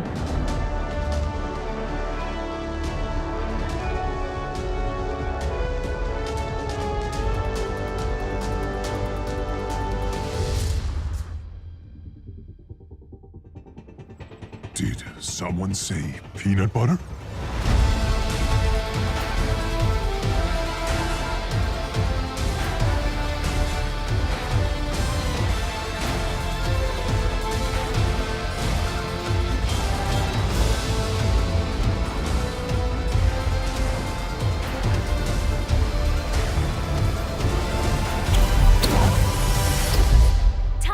on my side.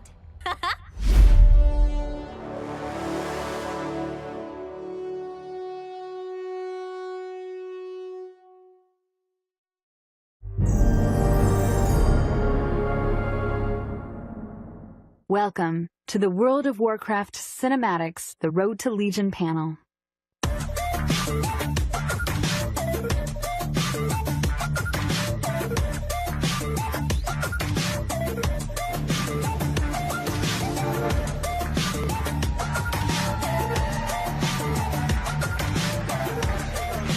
Hello, BlizzCon 2015! I am so excited to be here. I hope you are too. Thank you so much for coming to the Cinematics Legion panel. We're going to get into the entire panel here. Hopefully everybody got a chance to see the cinematic during the opening ceremonies. Yes? Awesome. Well, if you haven't, I just want to call out, give a shout out to the theater upstairs. If you haven't gone up there, it's a 5.1 mix. It's really great. So take a look if you get a chance, all right? We're going to get into this Legion cinematic today, but before we do, a couple of introductions on stage. My name is Mike Kelleher. I'm a CG supervisor at Blizzard Cinematics, and I just want to introduce a few of our panel members here. First of all, to my left, Mark Messenger, the director for the Legion cinematic. To his left, Chris Tunig, our art director on the project. Next to him, Dan Cox, our lighting supervisor for Blizzard Cinematics. All right, now let's go over here. Seth Thompson, our environmental modeling supervisor for Blizzard Cinematics. Next to him, Mike Sandrick, our surfacing supervisor for Blizzard Cinematics. Vince Lee, our lead previs artist on the project. And down there in the end, Ricardo Bariba, our lead animator on the project. Awesome. Well, that's our panel. Let's get into it. We're going to get into the why and how we created this particular cinematic. But before we do, we should probably talk a little bit about how these things sort of come about. And that's sort of a different sort of scenario. We end up with, sometimes we end up with direction from the game teams who make the games that we all love to play. And sometimes not. Sometimes we get to do it on our own. But in this case, the WoW team had something very specific in mind that they wanted to accomplish with this. Yeah, they did. They wanted the war zone. You know, they wanted you to feel like you were dropped in and you were right there at the edge of the Broken Isles about to storm the beach. And we were only too happy to oblige. We love bringing the spectacle. So we started to try to figure out what the action would be. But even as we were doing that, we were also kind of wrestling with what the hook would be, right? What the emotional hook would be. What makes you invest in this thing? We can do great action, but we want you to also be invested in the story and in the characters. And so we were looking at like war movies we liked and war tropes, and we started talking about the idea of letters from the front. You know, the letters home. It's kind of that why do we fight? What's worth fighting for theme. And we thought, well, what if it was like several letters mixed into the action? What if it was like, you know, maybe started with an Alliance footman who's on the brink of war and he's writing back to his family, you know, and maybe at some point in the action we transition to like an orc grunt who's, you know, charged with the defense of her village. And we thought, well, whoa, wait, maybe we even end it big. We end it with Varian finishing a letter to his son Anduin. And that got us pretty excited. And the more that we talked about that, the more it seemed like that was the thing to focus on. Because you guys know the relationship between Varian and Anduin is very important, very well known. And their ongoing debate about the merits of war versus peace are really integral to the story. So, you know, we pitched that to the game team. They were into it. And we started doing what we do. We got our broken old cork boards out of the closet and started sketching and pitching and, you know, just pitched it to the game team a bunch of different times. And when it started to feel like everybody was on board, then we brought in our storyboard artists and we started building the animatic, which you guys probably know is kind of the Bible that we go off of to make these movies. And even at that point, we got Previs involved and started doing some early kind of visual conceptual work, right, Vince? Yeah, once you were comfortable with bringing the 2D storyboards into 3D space, that's kind of when the Previs team steps in. This is the stage in the pipeline where these conceptual drawings have to become realized with 3D characters interacting on 3D stages and being shot with cameras. And not every part of a one of these things that what you're seeing on screen is kind of a concept that was explored in previs. The original concept board had the camera kind of floating above the deck and Varian comes out, but it was actually Dan who suggested, what if we follow Varian from behind?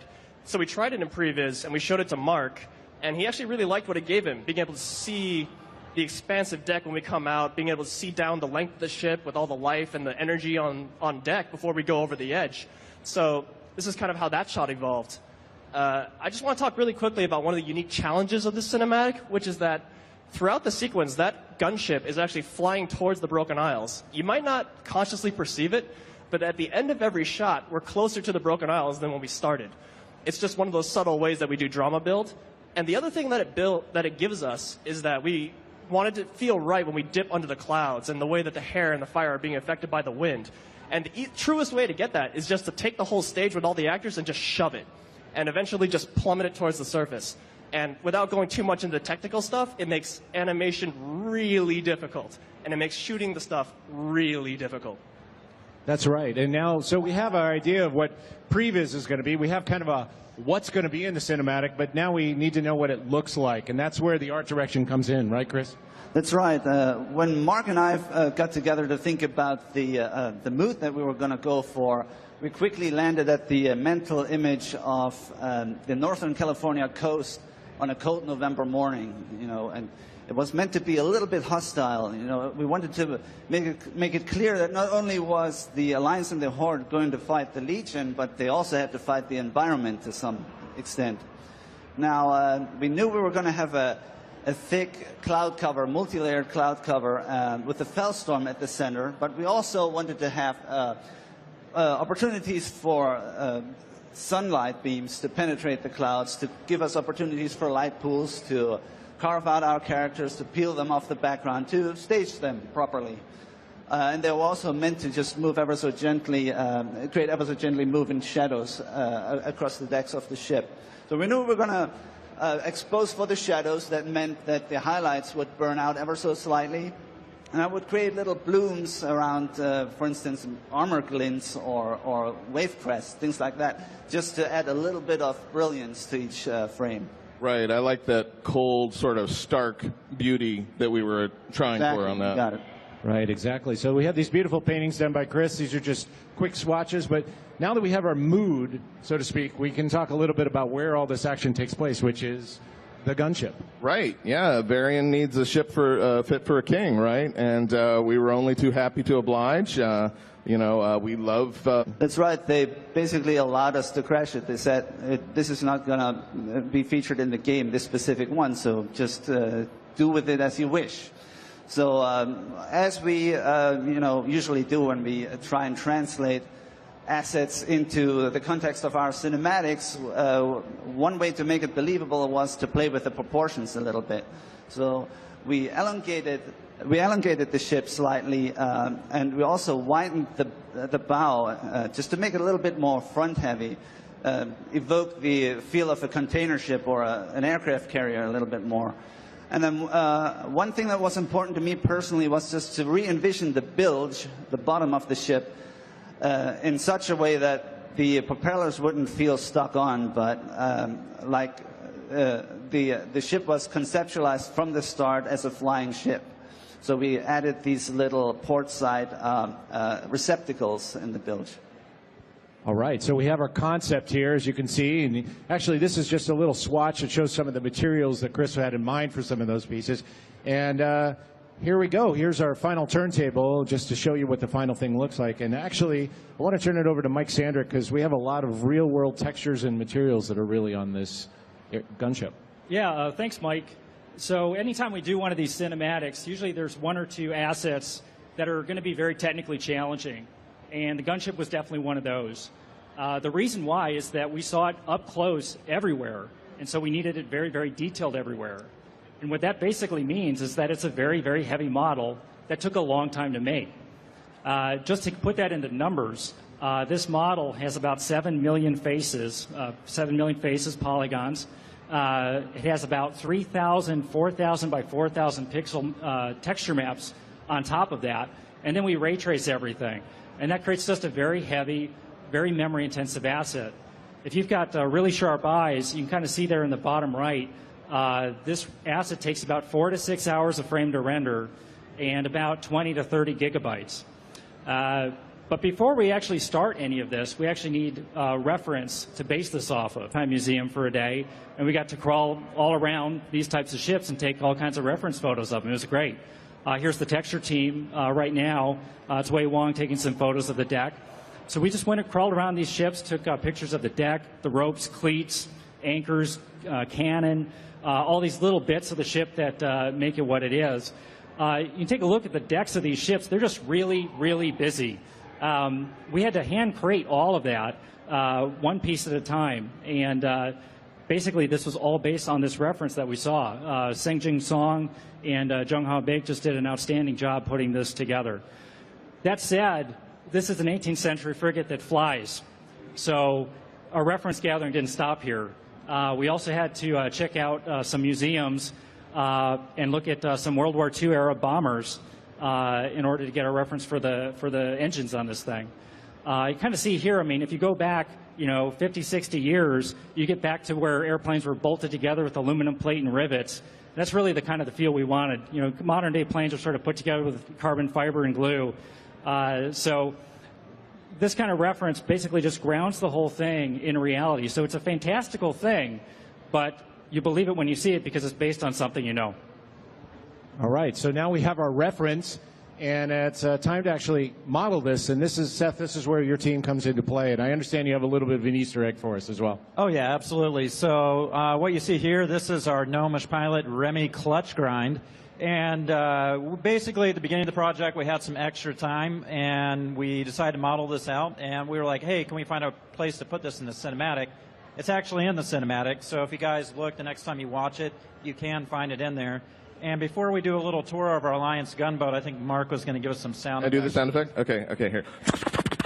Okay, yeah, that'll be good. So let's take a look at our Alliance gunship. Okay.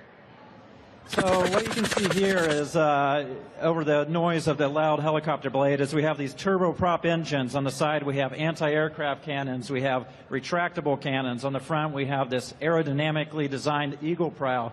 We have armor-plated 50 caliber cannons. We got hand-to-hand weapons, all sorts of stuff on the deck, all the clutter Mike was talking about.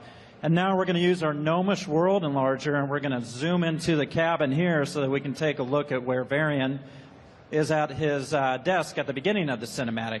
And this will kind of lead into some of the art direction for the cabin here, and we'll kick it back over to Chris to talk about that.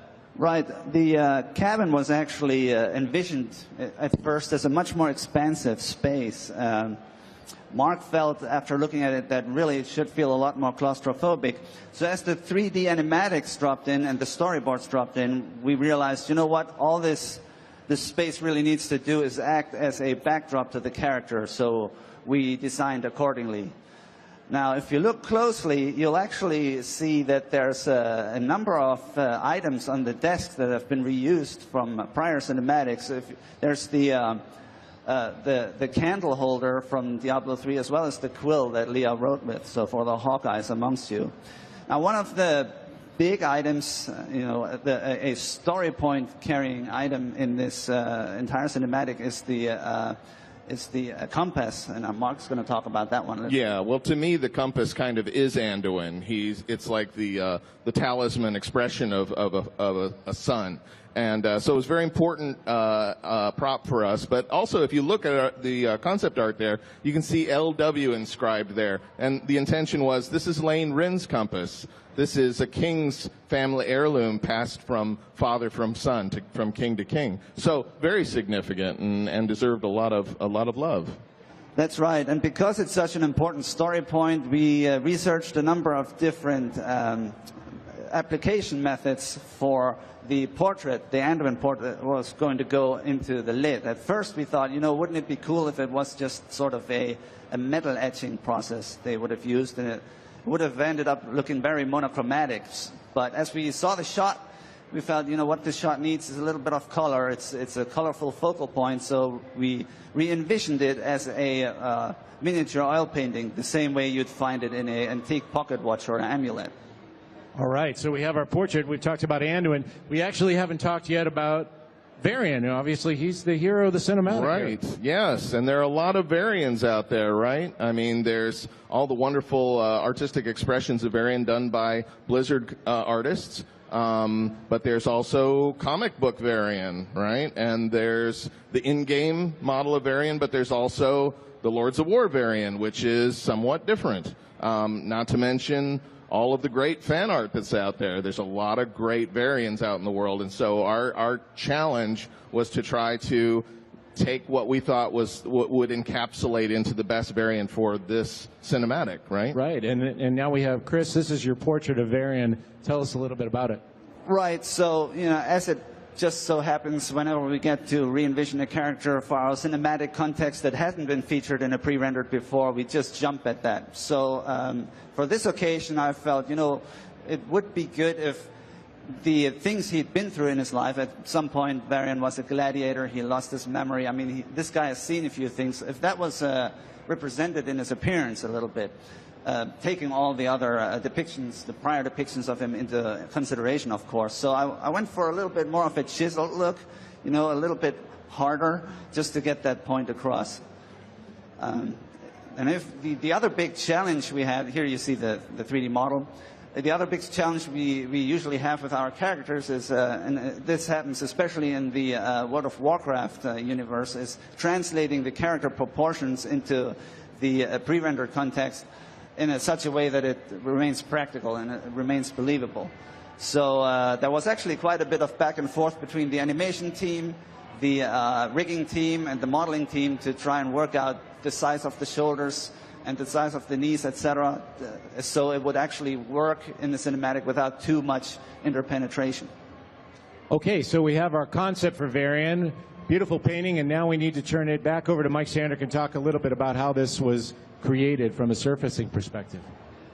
Yeah, so even though Varian is a bit fantastical in terms of proportion and facial features, we still needed this grounded in reality so that you'd believe him when you saw him on screen. And basically that meant for us basing his texture maps, his shading, on real people. So basically our reference, we went around the office and we took as many pictures as we could of as many 40-something-year-old white guys as we could. Mike Kelleher, that's a beautiful myself, forehead, I'm gorgeous. included. I gotta say. These are the closest up photos I've ever seen of myself. It's hard to look good this close. But the beauty of these photos, these are about 6,000 by 4,000 pixels and only a portion of the face, is that it captures all the wrinkles, the pores, the zits, the pock marks, chicken pox scars, all that stuff. Hey. And basically, that's what makes skin look real. And that's what we basically did. Then our texture artists, Sam Alicia and Wei Wong, took these photos and projected those on our Varian model, and then did a extensive cleanup after that in order to fit the actual facial proportions.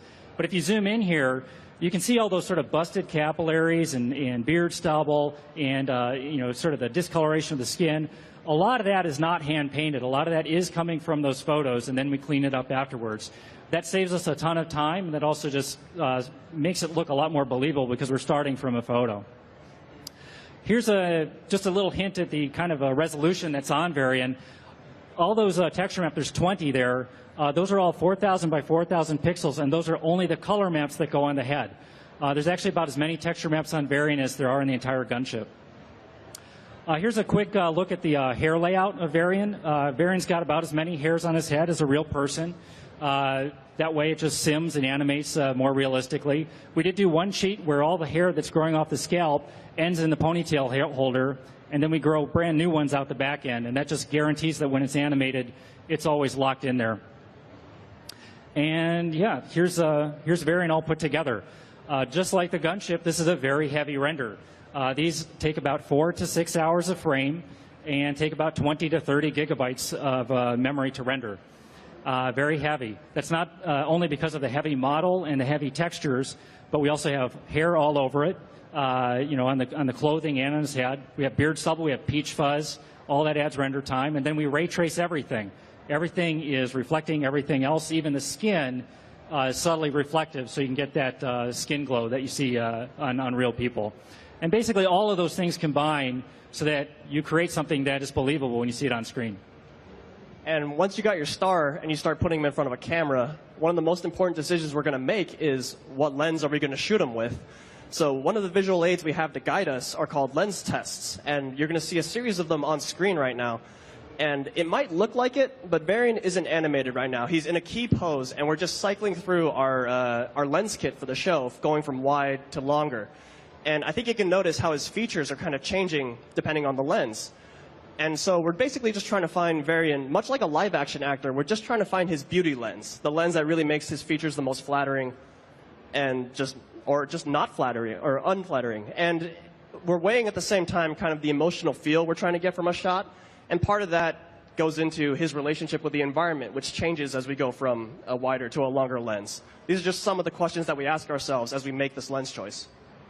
Yeah, we carry these lens choices all the way through production as well. It's something that Vince and the previous team do with Mark early on in production, but as you get all the way to the end and you start adding surfacing on things and we get into lighting and compositing, that's when we kind of start picking things like f-stop.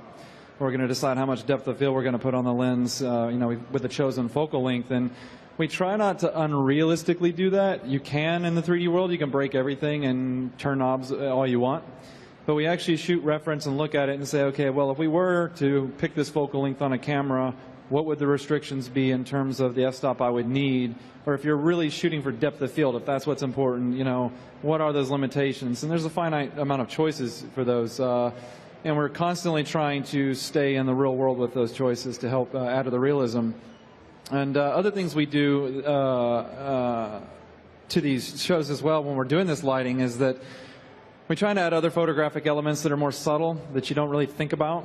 It's things like lens distortion and chromatic aberration, which are considered artifacts, really.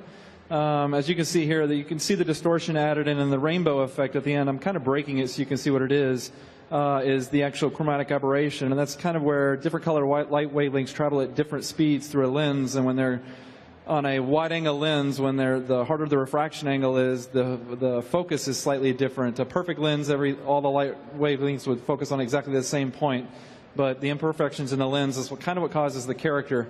So we actually... Normally, if you're working on a film and in visual effects, you try and take that stuff out. You're constantly trying to get rid of the artifacts. For us, since we're full 3D trying to create something more photographic, we actually add them back in. So we do things like that. Other little things you might notice is the interior shot stuff in the cabin has a much denser film grain than the exterior stuff, which you would also run into low light in situations if you were to film it. So we add a lot of these things to try and add to the realism as much as we can. All right, so we have our cameras, we have our main hero, and what we have to talk about now, Ricardo, is performance. And actually, that's where you come in. Yeah, Mike, when we first heard that Varian was going to be the main hero of our cinematic, we were really excited about bringing such iconic Blizzard character to life. And when we were looking at the storyboards, we right away realized that Varian, he's going to go through a really wide range of emotions, and that's going to require some really subtle acting. Like Sandrick, mentioned before, creating a realistic character in CG is a big deal, and bringing that character to life, it's really hard. So for this show, we decided to work close together with an actor, and we were fortunate to have Jim Peary helping us bringing Varian to his full glory. So the process of working with Jim consisting in placing dots on his face, and that way it would be easier to the animators to follow his movements. And once we get that working, we will shoot reference using a helmet camera like this one. Once the whole process was done, the animator was able to, very close, study all the subtle nuances of Jim's performance. You can see all the eye darts, the muscle movements, the blinks, even the subtle skin sliding. And one thing that I want to point it out here, that we didn't use motion capture. All the animation for Varian was keyframe. So ultimately, it was up to the animators to transform, Jim's and Varian, grabbing what's the best of his performance and trying to make it unique to Varian. So here's the final result for this shot. Awesome. So we have our performance now. We're ready to go, but the cabin sequence is done, but we have to go outside of the cabin here. We have to talk about the deck of the ship, and as you can see here, this was one of our shots, shot 140 we called it, and you can see this has a lot of stuff on it, and Seth, that's where your team comes into play again. Oh, yeah. So the top of the deck, we had over 50 different unique assets in there, and we just have tons of stuff. You can see some gray shaded models here, not only weapons, but we have stuff like buckets, things to help fill out the scenes. And then you can see some shaded versions of the stuff that Mike's team did here. And the idea behind this is we wanted to just put as much stuff on the deck as possible to make it look like those 18th century ships that we had reference of. And the other thing, too, that we do here all the time in the environment team is we create what's called a modular asset. So you see these crates, we might actually put that in the cinematic and repeat it 100 times. And the viewer can't tell the difference. And then it helps save time with our budget by creating more interesting stuff that the viewer's eye will see to make it feel more realistic.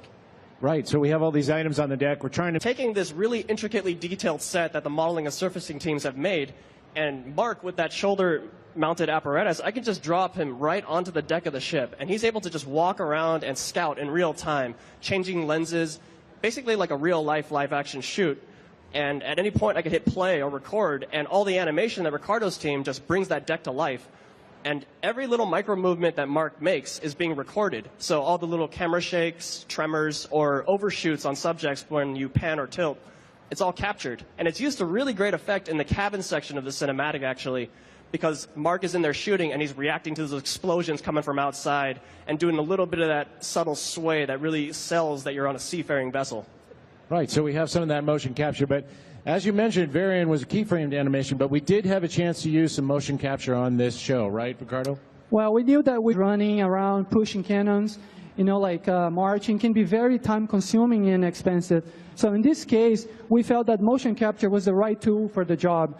So we partnered with our friends from Activision, and we used their motion capture facility. And here you guys can see like some of our animators having a good time. Everyone was really excited about that. And we needed to be creative. Like right there, have like a cannon. Here we built this platform to have the guys sliding. Yeah, everyone was having really a great time. And on the next slide, you can see Joe Frayne. I don't know if Joe is out there, but Joe is one of our layout artists. And this moment here, he's performing the moment when the Inferno hits the deck, and there's this major explosion. So we were really, you know, like thankful that Joe did 110%. And we were really excited to see how the final performance was going to look on the cinematic. That's the next frame. Okay, here we go. That's the moment when Joe gets hit. Awesome. Yeah, so unfortunately, since we couldn't see in its full glory, we decided to do like a quick video for you, Joe, and say thank you and share with you guys. Right there in the back, that's Joe. And the cannon covered him up. Yeah, I mean, you can see it, right? Yeah. But we also use keyframe animations for things that we obviously couldn't get, you know, like motion capture to work. This was like one of the early tasks that Davey, one of our animators, did. And everyone fell in love with this animation. It was really cool. But unfortunately, we couldn't find the right spot on our cinematics to put it there. So we needed to, unfortunately, we couldn't use it. It's like a good example of how if the animation doesn't work for the story, if it doesn't move the plot along, we can use it. But we wanted you to see it here. Yeah. It's fun. It's just good that we cut it before Joe volunteered to mocap this. Yeah. Yeah, I hope he signed his liability forms. All right, moving on. We're going to go on and we're going to talk about the deck. The deck is obviously live, but that's not the only thing in the shot. And I just wanted to take a moment to shout out to the effects team who created this beautiful water that you're seeing below. They did a great job. The effects department integrated that incredibly well with the Digimat team, which you hear about later. They were called on to do an enormous amount of water. You can see some of those passes here. We have water scenes, we have boat wakes, white caps, mist, and not just above the water, but also just below the water as well. We hear some of our early tests of trying to get that feel of a wave crashing into a shore, and they did a phenomenal job. We had a lot of good reference. I'd like to call out Seth. Thank you, Seth, for doing our bubble reference. Don't try that at home, it's a little dangerous. Yeah. Here's one of his tests, and the effects department was able to replicate that out just great. This is one of my favorite takes. Let's just put this on the screen right here. That is so epic. Look at this man kill water. Kill it. Angry. All right, so we use that reference. We started off with some simulations here from the effects team. I believe that's Gromosh Hellscream there. But even before we had a Varian, we used one of his models just to try and get the look and feel. And as we go through, here's some of the tests that you can see. And finally, the final shot here with all the water and the sword effects included and everything. Great jobs, and hats off to the effects guys for doing that. Great job.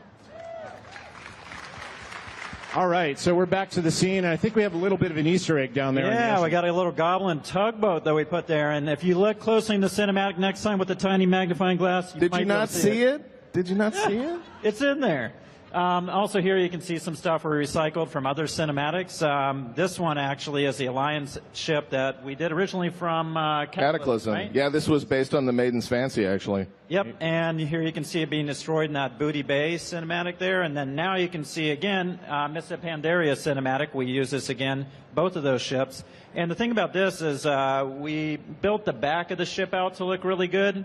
However, in this cinematic, we get to see the front of it, so we needed to put a lot more detail in. So we went through, in about a week, one of our modelers added a bunch of really cool detail. We recycled some pieces from our Alliance gunship, put it on there, added textures to it, and here we can see it in the final shot. So what I'm getting is it only took you about 6 years to model one ship. Right, yep. Awesome. Very good, very good. So lots of ships, obviously, on the ocean and up here, but we actually have one more ship to talk about, and that is the Horde airship, which is appearing out of the clouds here. For the Horde, yes. And we go to Mike Sandrick here for a minute and talk about that. Right, the Horde airship, obviously is architecturally very different from the Alliance gunship. It's a much cruder, much less refined way of manufacture, and we felt that obviously needed to be represented in the model. One thing that was really important for Mark was to find an interesting way to introduce it. So it pushing through the clouds, we actually took one of the defining features of the game model, which is the wolf head, and reinvented it in such a way that we really tried to work out the silhouette to get the read just right as it pushed through the clouds. All right, so now here's our 3D concept of that. And now, actually, I can go to Mike Sandrick, and you can talk a little bit about where the reference came from this, a little different source. Sure, Mike. So taking our cue from Mark and Chris that this should be a cruder design, Eddie Kim and Nathan Boyd kind of went back in time, and instead of 18th century frigates, they used 10th century Viking ships for their reference. Now, an interesting thing about this, it might look about as detailed as the gunship, but actually it isn't. We basically just concentrated the detail on that starboard bow section that you mainly see in that cinematic when you first introduce Sylvanas. And right, and that brings us to Sylvanas. Sylvanas. Oh, that was a great applause for Sylvanas. Another major character we haven't actually done in a pre-rendered cinematic, and that means we get to go back to art direction and really talk about Sylvanas here.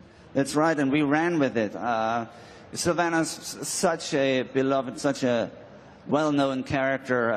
Her being an undead high elf, we really wanted those trademarks, those features to be represented properly. So we just went for some slightly wide-set eyes, very high cheekbones, and a very pointy chin.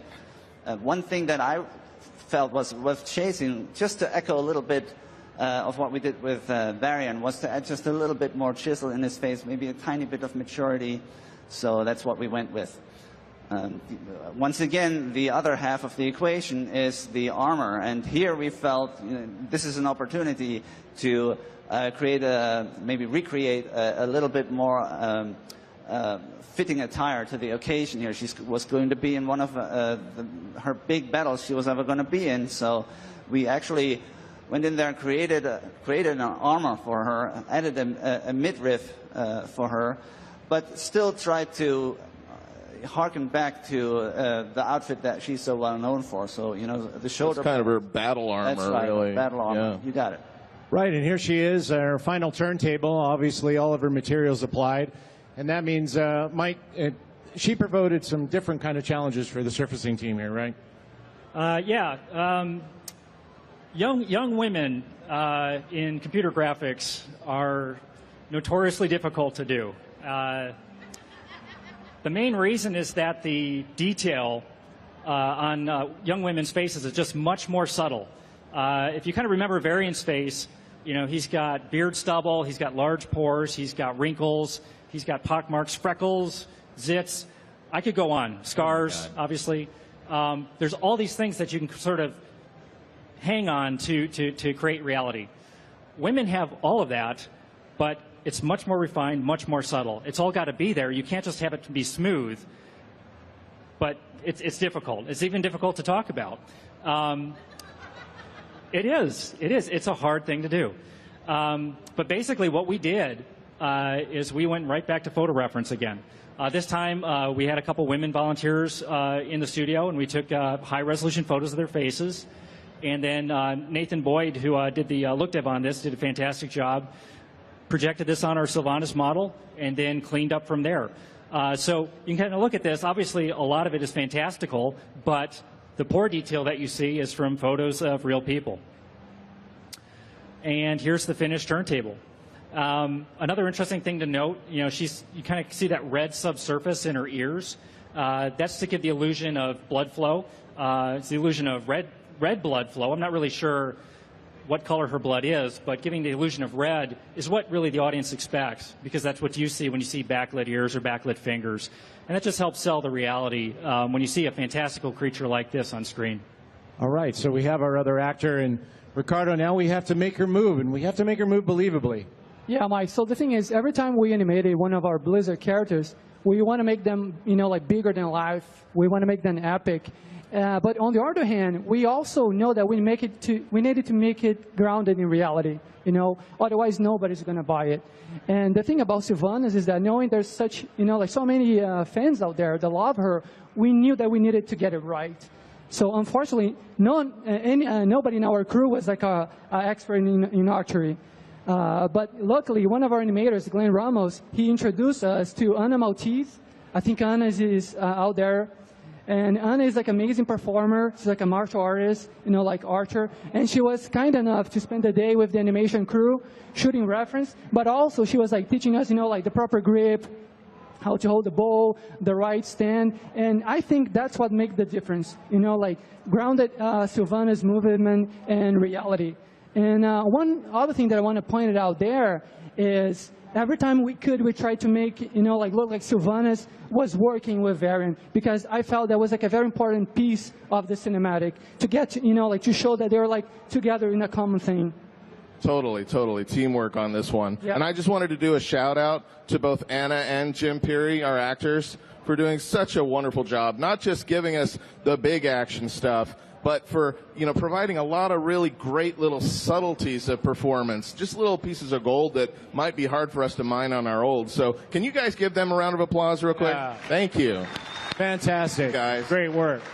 Sometimes that's the most important stuff, actually. So we have our heroes here. We have Varian, we have Sylvanas, but we actually haven't talked about the bad guys, and that's obviously the demons. And in the first, we can thrill you with the moment. Maybe if we're really on our game, maybe we could touch you in some way. That's what gets us excited to come to work every day. That's what gets us energized. So, we want to thank you guys for your dedication to this game and for your love of this, world that we all call Azeroth. Thank you very much.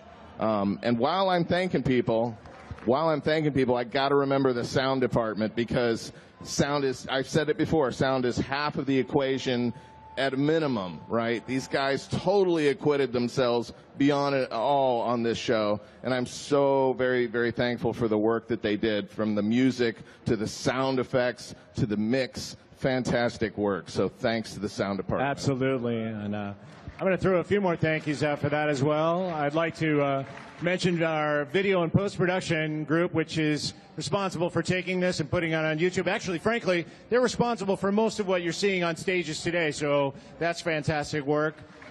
Our localization team for turning this from an English into 10 other different languages. World of Warcraft is a global game, and we're really proud of that fact. And I want to thank everybody here. That's our panel for today.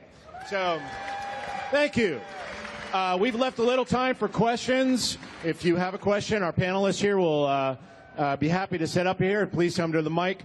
We know that your time at BlizzCon is incredibly precious. There's so many things to go see, and we're happy that you spent some time with us today. Thank you, and have a great BlizzCon 2015.